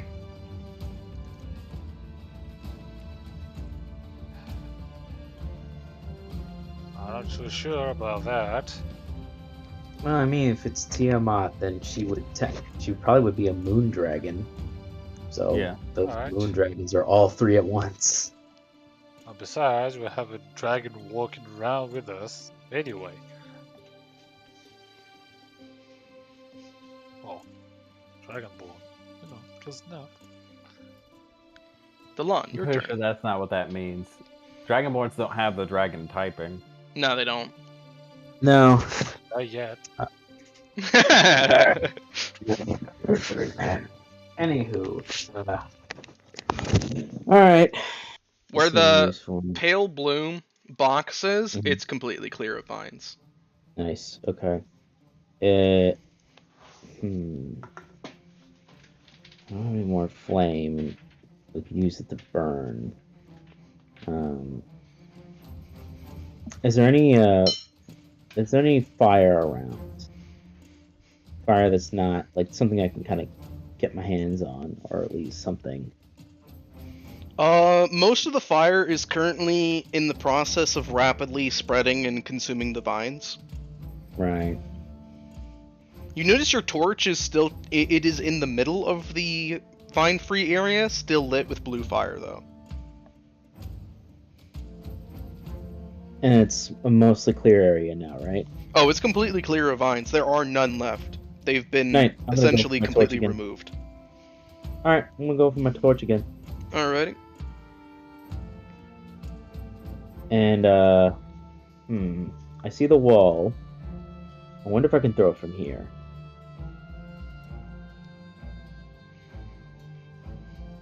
I wonder if I can. So let's see.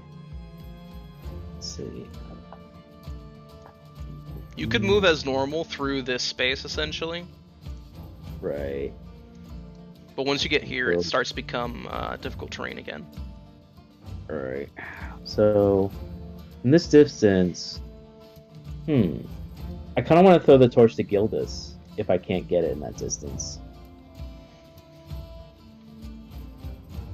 I mean, you could, yeah. Just have to I mean, at least, like, what do you do next? yeah, Right. because then I can give it to you, and then you have it, and you can just go fire to the wall. Because I have a question, Marshall. Yes. From this temple to the western temple, how long would it take to walk there? To walk from here to the temple and the western area,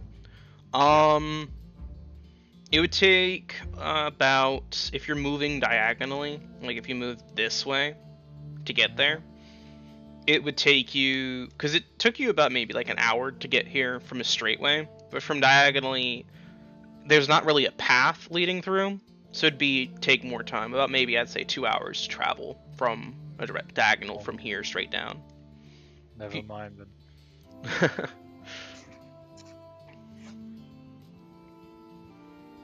What was your plan?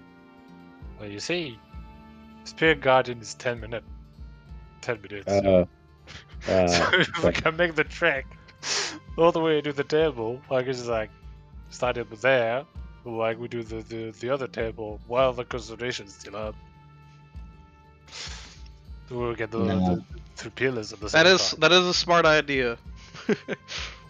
Oh no, I don't think we have the Well, time. I but thought we learned that fighting these things were wrong though. Only you thinks that. They're not corrupted. Are they not? Yeah, these vines are clearly attacking us. Oh, clearly not corrupted, you know. Yeah. Like she he tried cast to detect kill magic you. on it. Yeah, she did detect magic, but the divine presence is over absorbing the natural one. Essentially, a divine magic is currently in the process of consuming a natural type of magic. Right.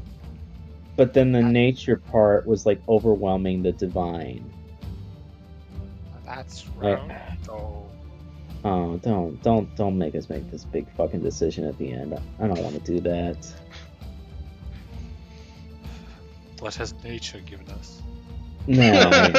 Look, That comes later. Look, at the end of the day, vines attacked us. Yes, you can debate the moral quandary of the vines later. Let's open the freaking door first. And then Yeah. we Like can- a what's I'm coming. trying to. yeah. All right, so to throw the torch, make me a let's see. Athletics, probably. Strength to throw.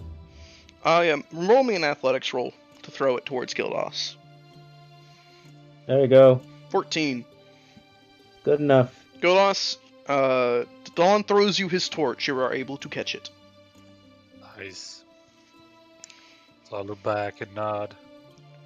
When most GMs would have one person make an athletics roll and the other make some other roll to catch it, and I'm just over here like one roll will suffice. Why is this Pathfinder? Then you have to roll like to use a whole action to pick up the torch and like another action to move it. That too. Well, Other GMs would have you do that. I'm like, nah, fuck that. 3.5 GMs would, yeah. Yeah, they would. They would actually, yeah. Alright, let's read. Fuck off. Alrighty. Ophelia, from her position on Velisane, will, let's see. She'll simply remain, essentially. She'll hold an action. Tulio continues to hold his action. Dildos. Alright. Well, what I'll do is basically jam the torch into the wall so I can get like a clear shot of the altar and then cast it. Alrighty. So you jam your torch towards the wall. The vines actually try to dense and strengthen themselves against the torch, but the flames of the torch completely sputter out. But they actually, it looks that way, but they actually leech and leap from the torch onto the vines. Like they have a life of their own. If that didn't work out, like, yeah, I'll fucking pray on top of that. I don't know which day that's what it is, but. But no. Essentially, the torch's flames leaped from your torch. That's why it gave the illusion of being sputtered out. Cantrip, go! Alrighty. So the vine wall, it combusts in a blinding teal blue, icy blue flash. This area is rapidly being essentially eradicated of any and all vines.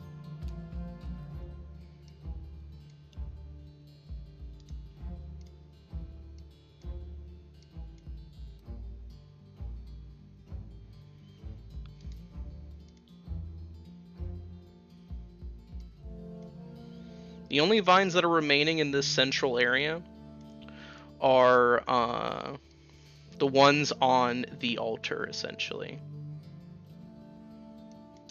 Well, not the altar, but the 4 pillars, essentially. Yeah, pillars, yeah. Do you wish to do anything else, Gildas?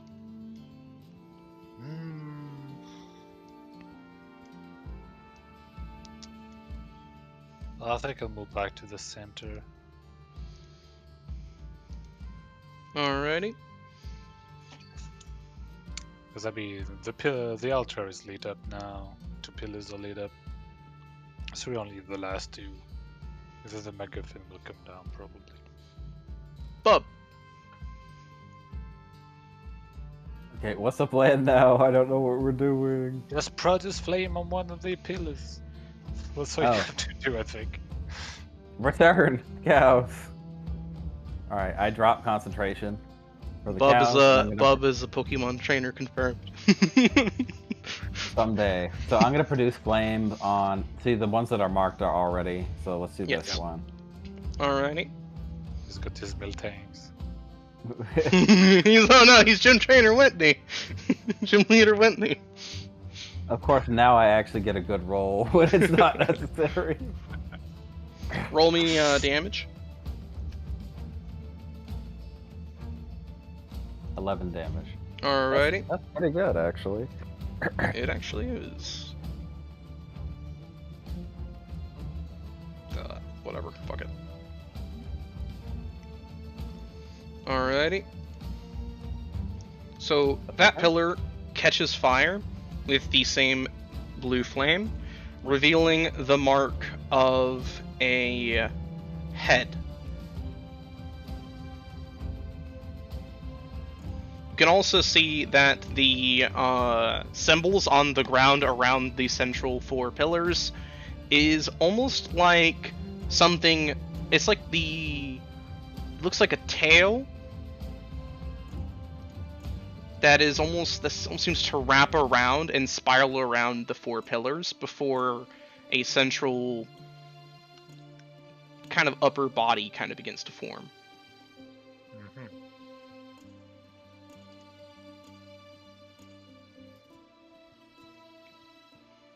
You're just missing the legs. Oh, the clones. The ground shakes as 2 brackish trudges rise out of the ground and move off into the forest.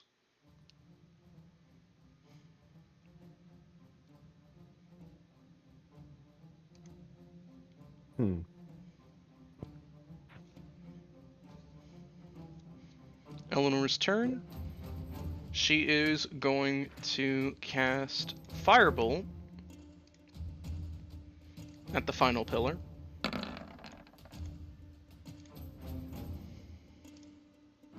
But it totally misses. No. Nah, she got a 21. It doesn't miss, trust me. No, and all of a sudden the pillar came to life and went, no. no, that would be stupid. Nice. Automaton time. Super fighting robot. No. We're too low level to fight golems, guys. Says you. So as Eleanor's flame consumes the vine surrounding the pillar, the fire actually falls to the ground harmlessly, but continues burning in a ring connecting the 4 pillars. Under the moonlight, a head is here. 2 wings are down on the southern part, and this part seems to be what looks like a torso with legs.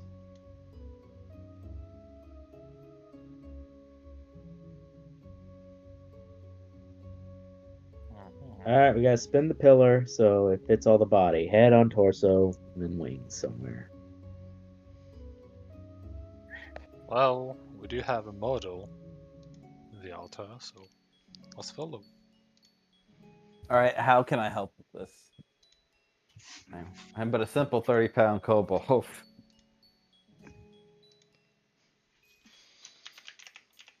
Assuming we can even move the pillars. It's like all I know how to do is summon cows. Oh, and transform and stuff, but it's mostly the cows. I can mold earth. That might help. Hold on. Why did you do that with the steep slopes? The cows had to brave the slopes anyway. We Hold would have on. had a You're big like, oh, I head can mold earth. for attacking you guys, so I didn't really have time. There's enough dead cows on the slope, but it's not a slope anymore. Well, no, they disappear.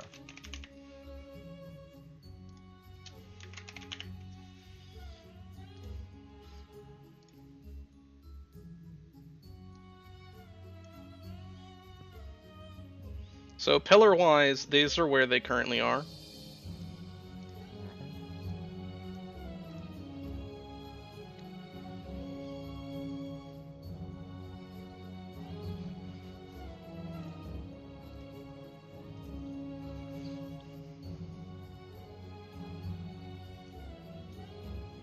Give me a moment.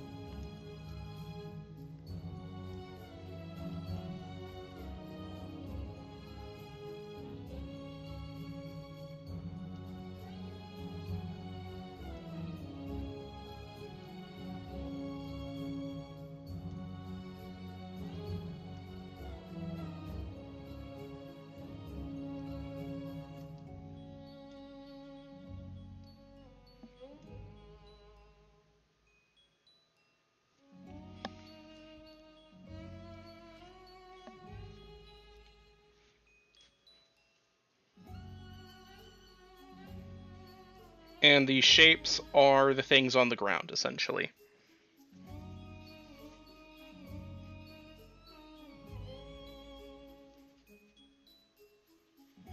This whole area, by the way, is now currently lit up in moonlight, which almost seems to radiate in beams off the ground. There's also a very low burning of teal blue flames all around the circle. Gives the area a very mysterious and mystical vibe.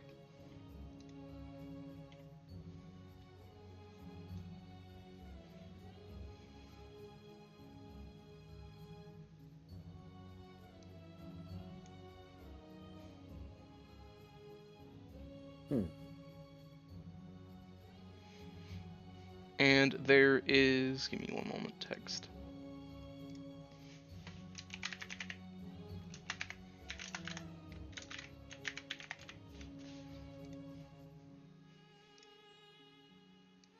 A mural of the dragon over here.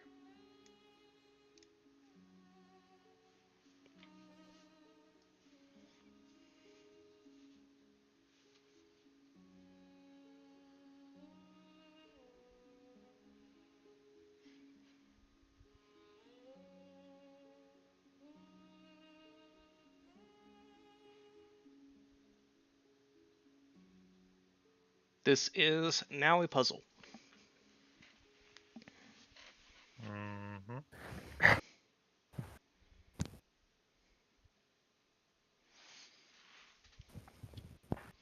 Head, And wing, torso, wing. I will remove these to eliminate confusion. Okay.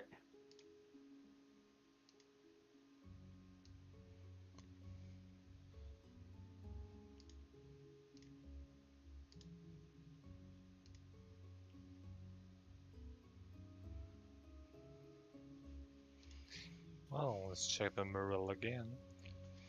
So as you approach the mural, Gildos, Mm-hmm. now that it's no longer covered by vines, you can tell that it is a very ornate, hyper-stylized depiction of some sort of massive winged beast. Mm-hmm. How does it look AKA like? roll religion. You can also roll religion. On the Yeah, left yeah, side, yeah. where there's a lot of jagged-looking sort of shapes in another triangle, there is a triangle. In the middle, there are 2 other triangles, but they are at a different angle. And then been attached to those angled triangles is a cylindrical circle type of shape. Yeah, wait, can you repeat the shape thing? Cause So on one end, on the left, so starting at the left, you feel like that would be the where the start of the drawing would be. So at the left, there is a triangle that kind of looks like a maw of teeth. On the far right, there are 2 other triangles that look like they are attached to a symbol on in the middle, which looks like a sphere.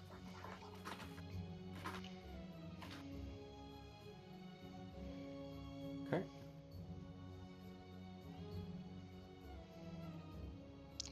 Alright, well, going back to the thing, also, yeah, like, religion check, I got the 26 total. 26. So with the 26, Gildonus, you can tell that that is a depiction, while incredibly stylized, it looks like a depiction of Tiamat, the goddess of the moon.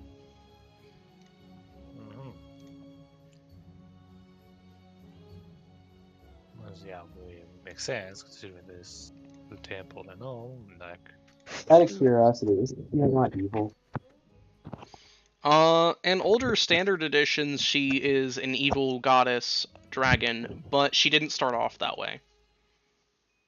Yeah, I was just curious because I've seen Tiamat portrayed as that, like 5-headed evil dragon.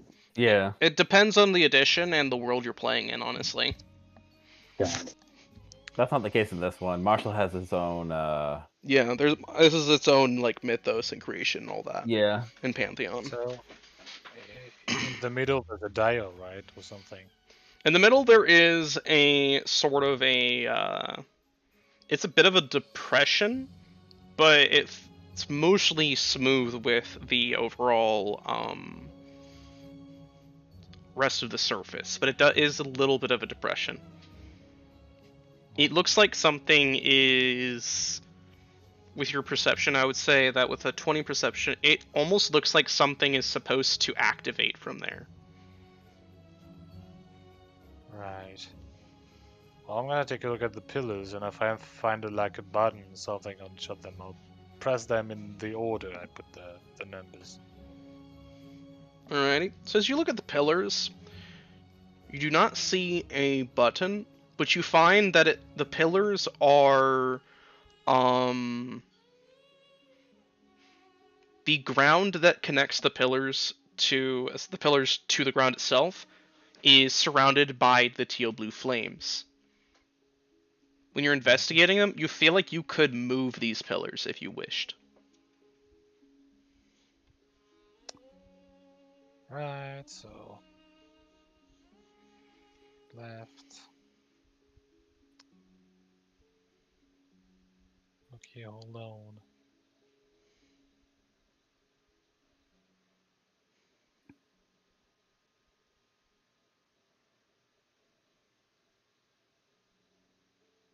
Problem is like unless you can have like a pillar move, you know, like say you could move the between those. Makes sense. But, like the way they are, like doesn't look like you can. Do you want to attempt to move one? Well, maybe as well try. So which one are you attempting to move? Why did I start with the head? So as you attempt to move the one with the symbol of a head on it, it floats in the air, but it doesn't move anywhere. It rises up and simply floats. Uh-huh. Let's try the one next to it then, as well. So you're going to try torso? Yeah. Both pillars float up now and switch their positions. Mm-hmm. before kind of cementing themselves onto the ground. Totally putting it in the wrong place, though. Oh yeah, no. Yeah. I think it's wings on the right, and then... Yeah, but you have to remember the shapes as well. Yeah, the left is the head and something. So now it's more like this currently.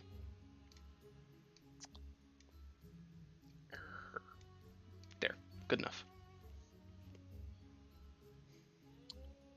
So yeah, I'll move the head over there. Alrighty. Switch wings. So both pillars rise into the air, spin around, and then cement in the directions they were once in before. Mm-hmm. Oh, then boom. Wing to torso. So you're gonna move the wing to the torso. Yeah, this one. All right. Oops. Move that back. I'm grabbing the wrong thing. There. Just want then a word. For some reason, it kept grabbing the wrong bit.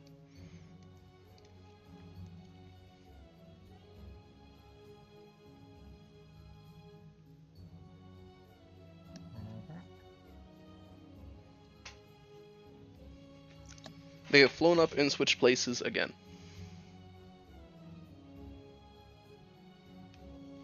Yeah, I mean, it's kind of dumb because like the mural was like, yeah, like that.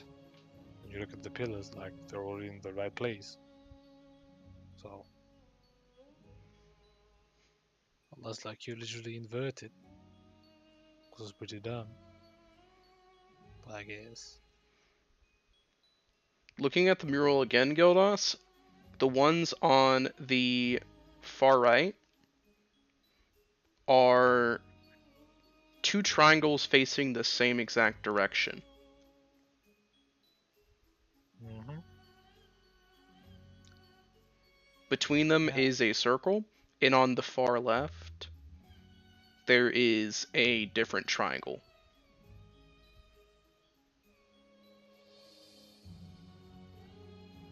You know what? I'm gonna move the head over there. Over there. Oh wait, no, hold on. Yeah, no, the circle. Hold on. Yeah, I'm gonna move the head back there.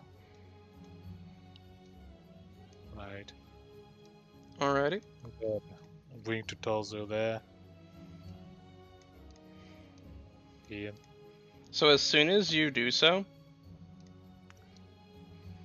the four pillars make an audible slamming sound as they just dig themselves and slam into the ground. Mm-hmm. Just reset them in the neutral position. As soon as, right after, the flames grow in the ring around grow higher, and all of you hear a grinding sound as a pillar slowly begins rising from the center of this dais. Uh-huh. It glows with a silvery, almost teal blue glow. It almost looks like there's something in the center doing the same glow.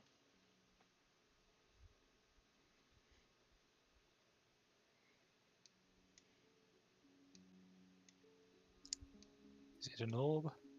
There is indeed an orb in the center.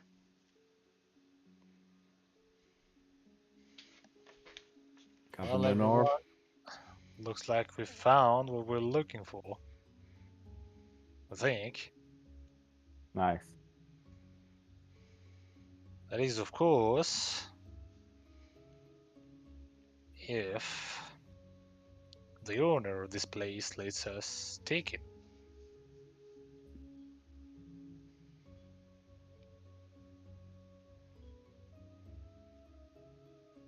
I mean, pretty much an open question to the divine forces around us, but so there's like some kind of rest. I mean, we did do the puzzle, but still. As you kind of look around, waiting for some sort of permission, Gildas, you do not see any.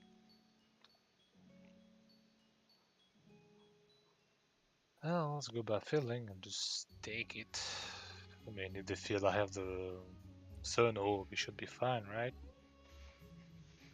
As soon as you take the orb, Gildas, the Bractus trudges fully leave the area.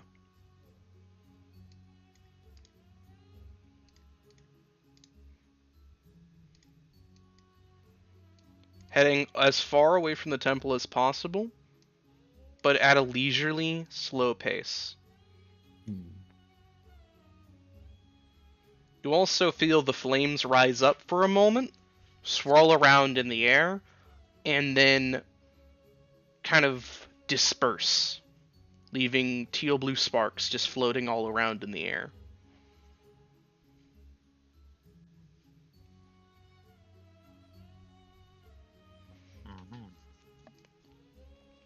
Tulio comes back.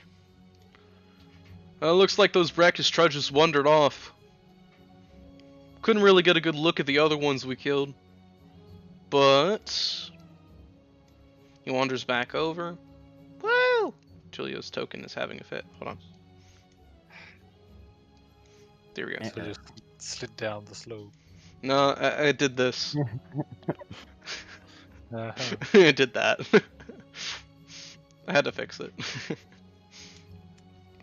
He then comes back over. Yeah, those trudges were different looking than those dead ones. Those dead ones are covered in fungi and they just look weird. The ones over there were just chill. They had flowers and the like. It seems they were not afflicted with whatever has been afflicting this place. Eleanor continues to look around. I no longer sense any natural magics in the area. Only the divine magic remains.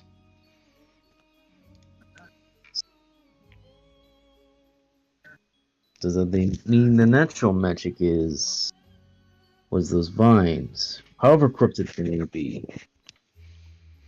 I'd imagine so, yes. Yorm comes back over to the party.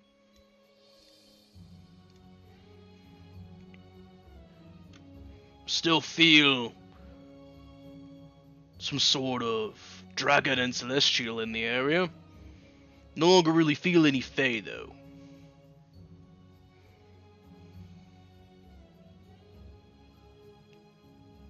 Well, there's fae within a mile, but not near, I don't think. I wonder what kind of deal would the Fae have here? I mean, unless those things over there were Fae as well, but I don't know. I don't know much about that. Yorm just shrugs. Me neither. But there's the other orb we needed, yeah? Looks like it, yes. Oh, record time too. What we got? 6 days? Something like that. Julia just shrugs with a carefree smile. I have 6 days left to live.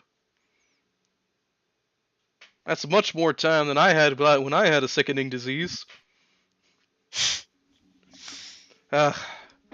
Never date a woman from Nebulum.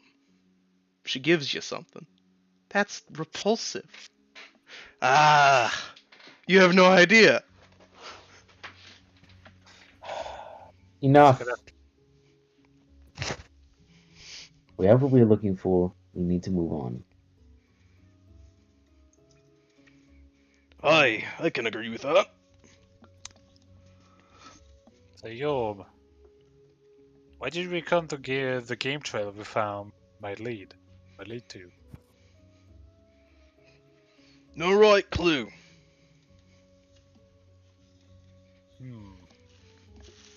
Think it could be a shortcut to the third temple?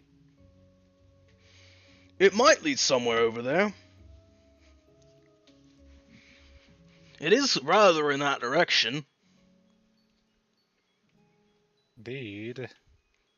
And as we saw, the path was blocked by the other vines, so... Want me to give it a scouting? Oh, how long do you think it'll take? Well, if I go alone, no time at all. Well, by all means. Alrighty. Before he brushes off, Yorn, Yeah.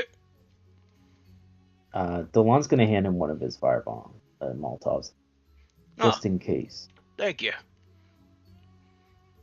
If I need help, you'll hear it. I'm gonna blast my thunder bomb all the way in there. Make it loud as possible. Make sure you do. If you don't hear anything like that, assume I'm fine. All right. Take care. That Yorm walks off and disappears into the game trail that the Brackish trudges left behind. Julio jumps down into the area, just kind of like balancing and catching himself before just kind of sitting down on the raised DS a little bit. Ah. That's the beauty of sitting in a holy place. Without Templars breathing down your neck, you could just sit your bum down and make yourself not too much of a leech, or else they actually get on. They realize that you're an ungrateful leech living for free in the church.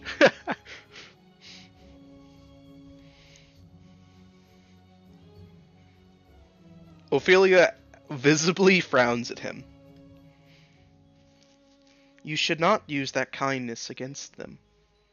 If they give you such kindnesses, you should use it to get back on your feet, lest they remove said kindnesses and give it to someone else. Ah, by that point, I'm long gone. Indeed.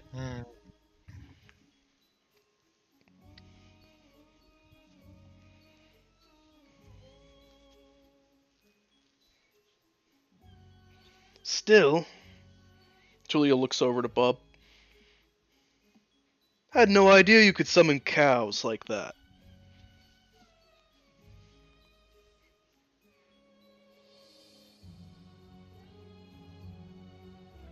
Oh no. Bub is dead. He's been infected. Oh no. my click caps lock to mute has totally broken. What's up? Sorry. That's alright. Julio was looking at you, Bub, and saying he had no idea you could summon cows like that. Oh yeah. It's a new spell. It's very powerful. It's better when they get the charge and run free.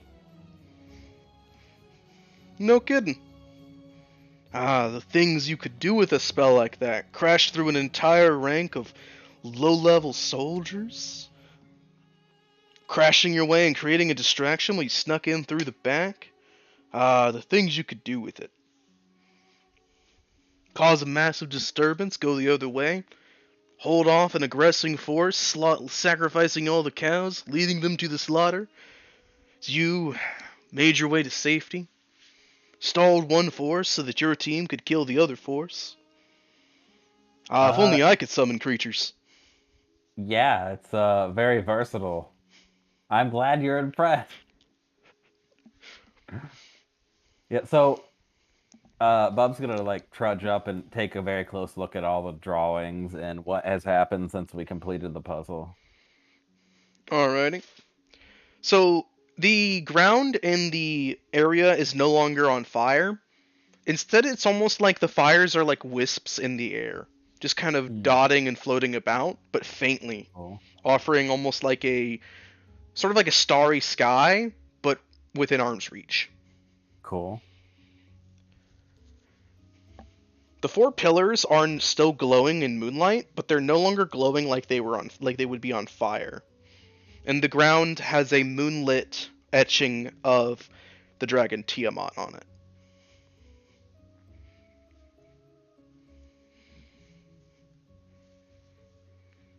it. There is also, where the orb once was that Gildos now has, the central part this little divot here, has risen up to reveal like a little obelisk that had a slot for the blue orb, which Gildas now has. Cool. Okay. Yorm is gone for about probably maybe an hour or so before he comes stomping on back. Yeah, so I'm summoning my familiar while that's happening. Sounds good. So I could do something. Yeah, there we go. So Yorm comes on back. Alrighty. Sorry that took a while. Had to make sure I went rather slowly. Though if I had all of you, would have been taking much longer to go through that slowly.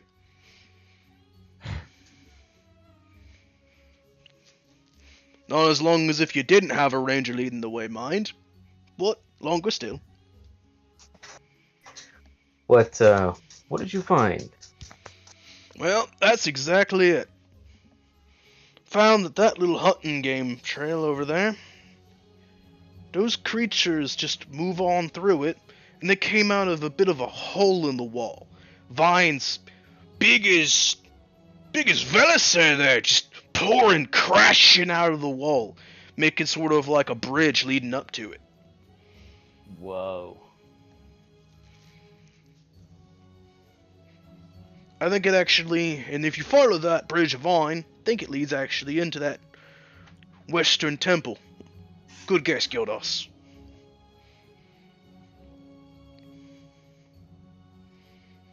Well, So it's an alternate entrance, I'd say. Probably not meant that way originally, but now it is. well, that could help us circumvent most things in the temple and lead us directly to the mastermind behind everything, then suggest we take it. You never know. Alrighty then. It's gonna take a little longer to travel it. Say it'll take us a few hours to get through it and end up over there. So it'd be slower than taking the main way, but we do circumvent some of the creatures on the inside, I think.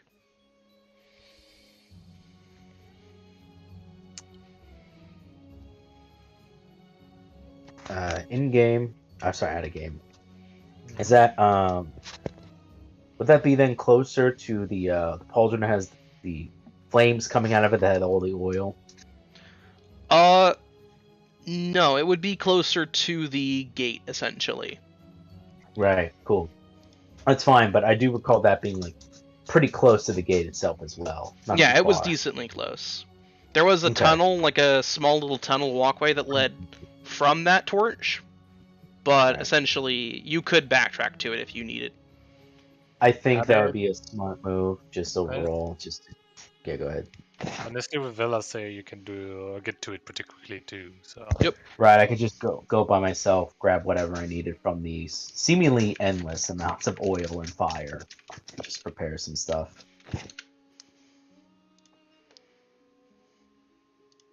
and if we take it, it's like that many resources we don't have to use on the rabble before. Of course, that could also mean that while we're fighting the boss, they can come after us, but yeah. If we just close the door behind us. I mean, yeah. So what's the plan, fam? You want to go and take the normal way through, or do you want to take the secret tunnel? I think secret tunnel just to avoid all that crap. Yeah. Alright, so I hear 3 secret tunnels. Mm-hmm. And without further this ado- was my secret encounter. Yeah, for all the people that matter. It's okay. The rest of them aren't gonna go against what the party chooses. Tulio's all for circumventing the baddies, and Dorm wants to get there as quickly as possible while not dying. So, alrighty. So you begin leaving the northern temple of the moon under the glow of moonlight.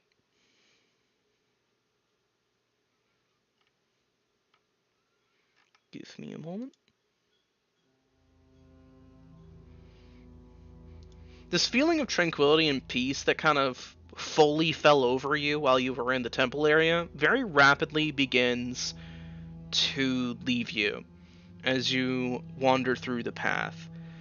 In fact, as you wander through the path, you feel a greater and greater sense of dread and anxiety.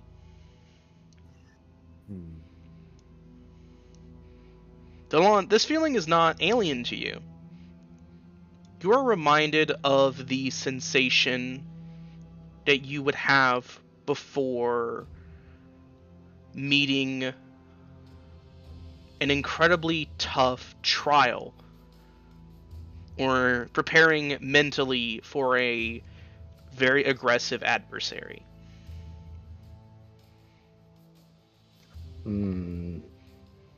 All of you feel this sensation, actually. You feel like the closer you're getting, the more something is physically bearing down on you.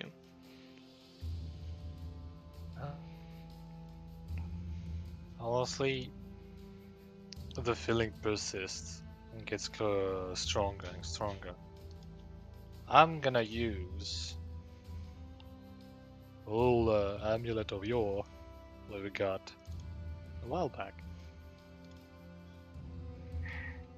After all, if we're on the quest of the divine, then how about asking another divine for help with that?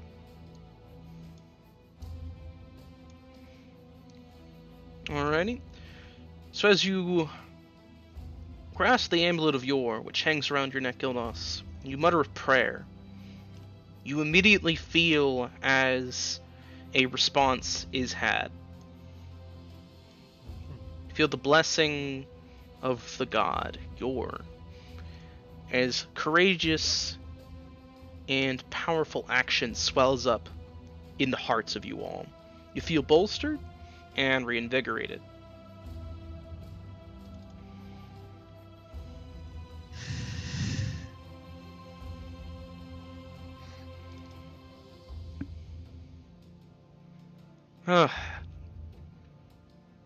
Almost felt like there was tension so thick I could shoot right through it and it would shatter like glass. Must have just been my nerves. Then again, when the shadow of death is on your back, it's always done me good to pay attention to it.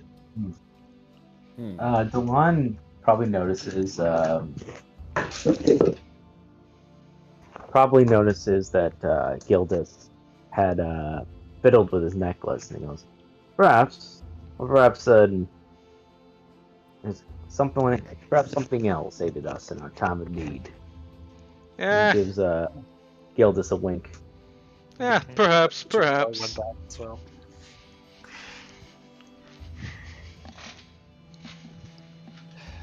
Still, to give us such a impression, I can't even imagine begin to think what we can even find behind those doors.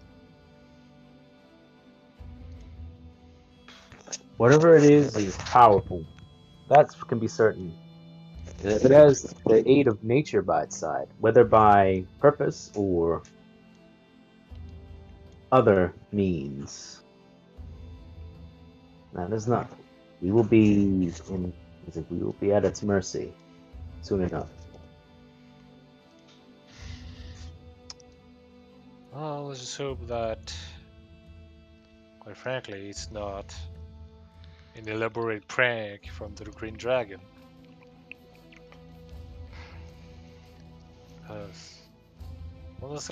Honestly, he'd probably be bored of it by now, if it was. I have a point, but it also could possibly be something he, I don't know, goes through away, forgot about it. Well, now that we're back here, the toys arrived, but well, this is probably the optimist in me speaking. For all, if it's from the Green Dragon, can probably be reasoned with. But I feel even the Green Dragon wouldn't attempt something of the divines like that. Not on his fellow dragon gods.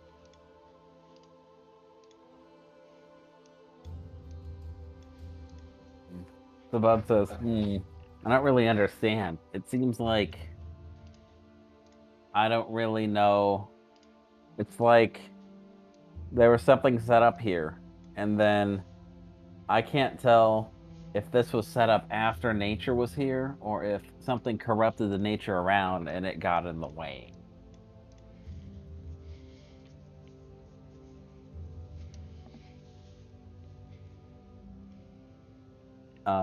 Was this related to your dream out of game, Gilbus? I mean, this is the area in the dream, yeah.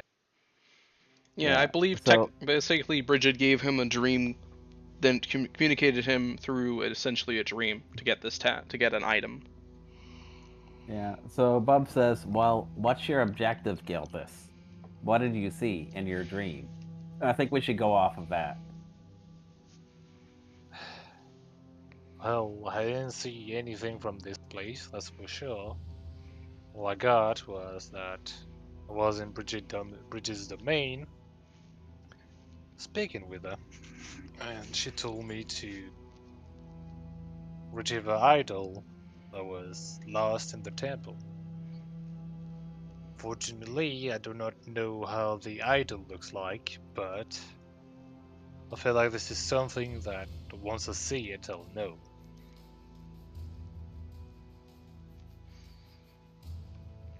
And considering we haven't seen such a thing in all the places we have explored so far, I'd wager what I'm looking for is behind the doors.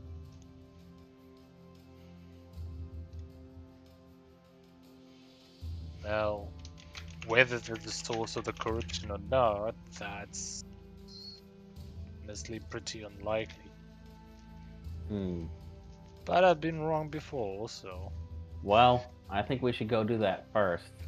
And I think maybe it will put us in a position to be able to deal with the corruption. Besides, weren't you looking for something as well in these temples? That's right. Let me consult my character notes real It sounds like a thing to bring it up because, like, I haven't done a lot of searching looking for. I think I was interested in going here. I don't think there was like a specific objective I had related to it. Yes, Oh, you there did. was. Yes, you did. You There do. was a specific. So you were talking to the shaman guy. He gave you your totem, and he's like, "I'll give you your totem for free if you." I lost my amulet here a long time ago. So long that my tribe no longer is there. But if you can find it, bring it back to me. I will give you even greater boon in return, and I will spread your name throughout our tribe. So we haven't That's found okay. any amulets, so No. honestly, if we don't find it, I'm just gonna ask How the hell do I somebody- know more about your character than you do? Because we're in a different headspace. Because Evan has Evan's really forgetful. Well, we're in a different headspace, to be honest. It's okay, we'll know you're an airhead. That's why his head is in a different space. It's floating on air. Guys.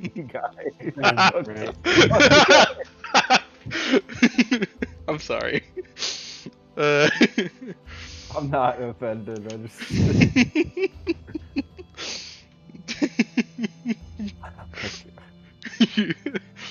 But alrighty. Amulet.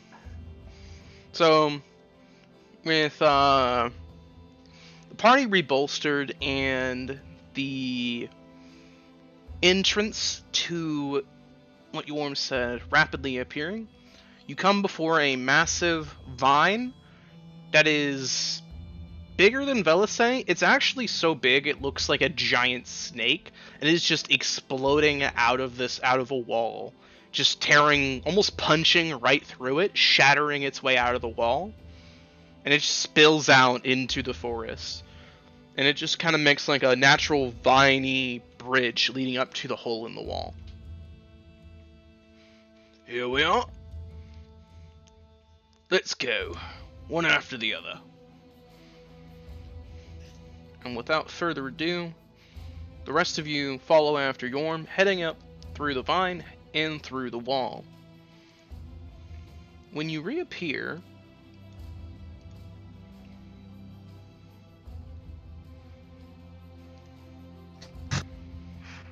you arrive in a room literally filled with vines exploding out of the wall in all sorts of different places, weaving around.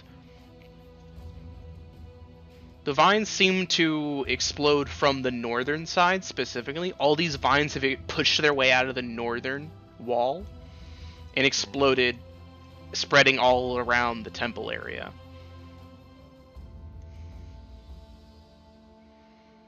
You are currently standing on a bit of like a raised area. This drops down specifically here. So essentially you can walk from like here into this area if you wanted.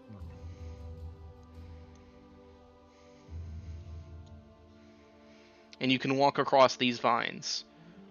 There is a part of a former broken wall here, but it's clear that this area is higher up than this area here.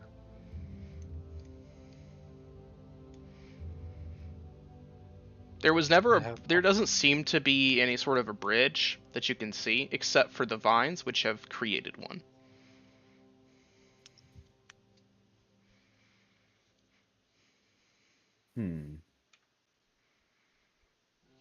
Also, the air is incredibly dense with spores.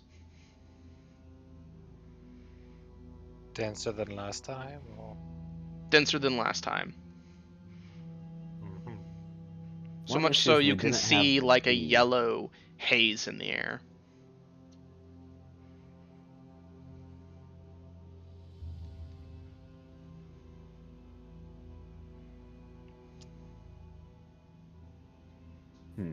One issue is we don't have a key to the door over here. Yeah, you do. You do. Well, that's the whole point of doing the two temples. Okay, we did actually get it then. Good. Yeah, you have two spheres. One that burns in a fiery red aura, and one that burns with a teal blue aura.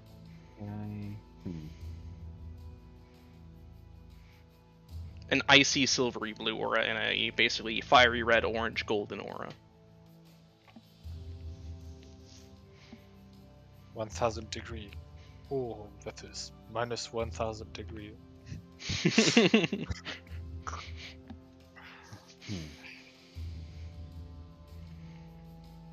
Alrighty. While the party is currently here, I'm going to stop the session for now, as you have essentially either one last hurdle before opening the door, or you'll end up opening the door next session.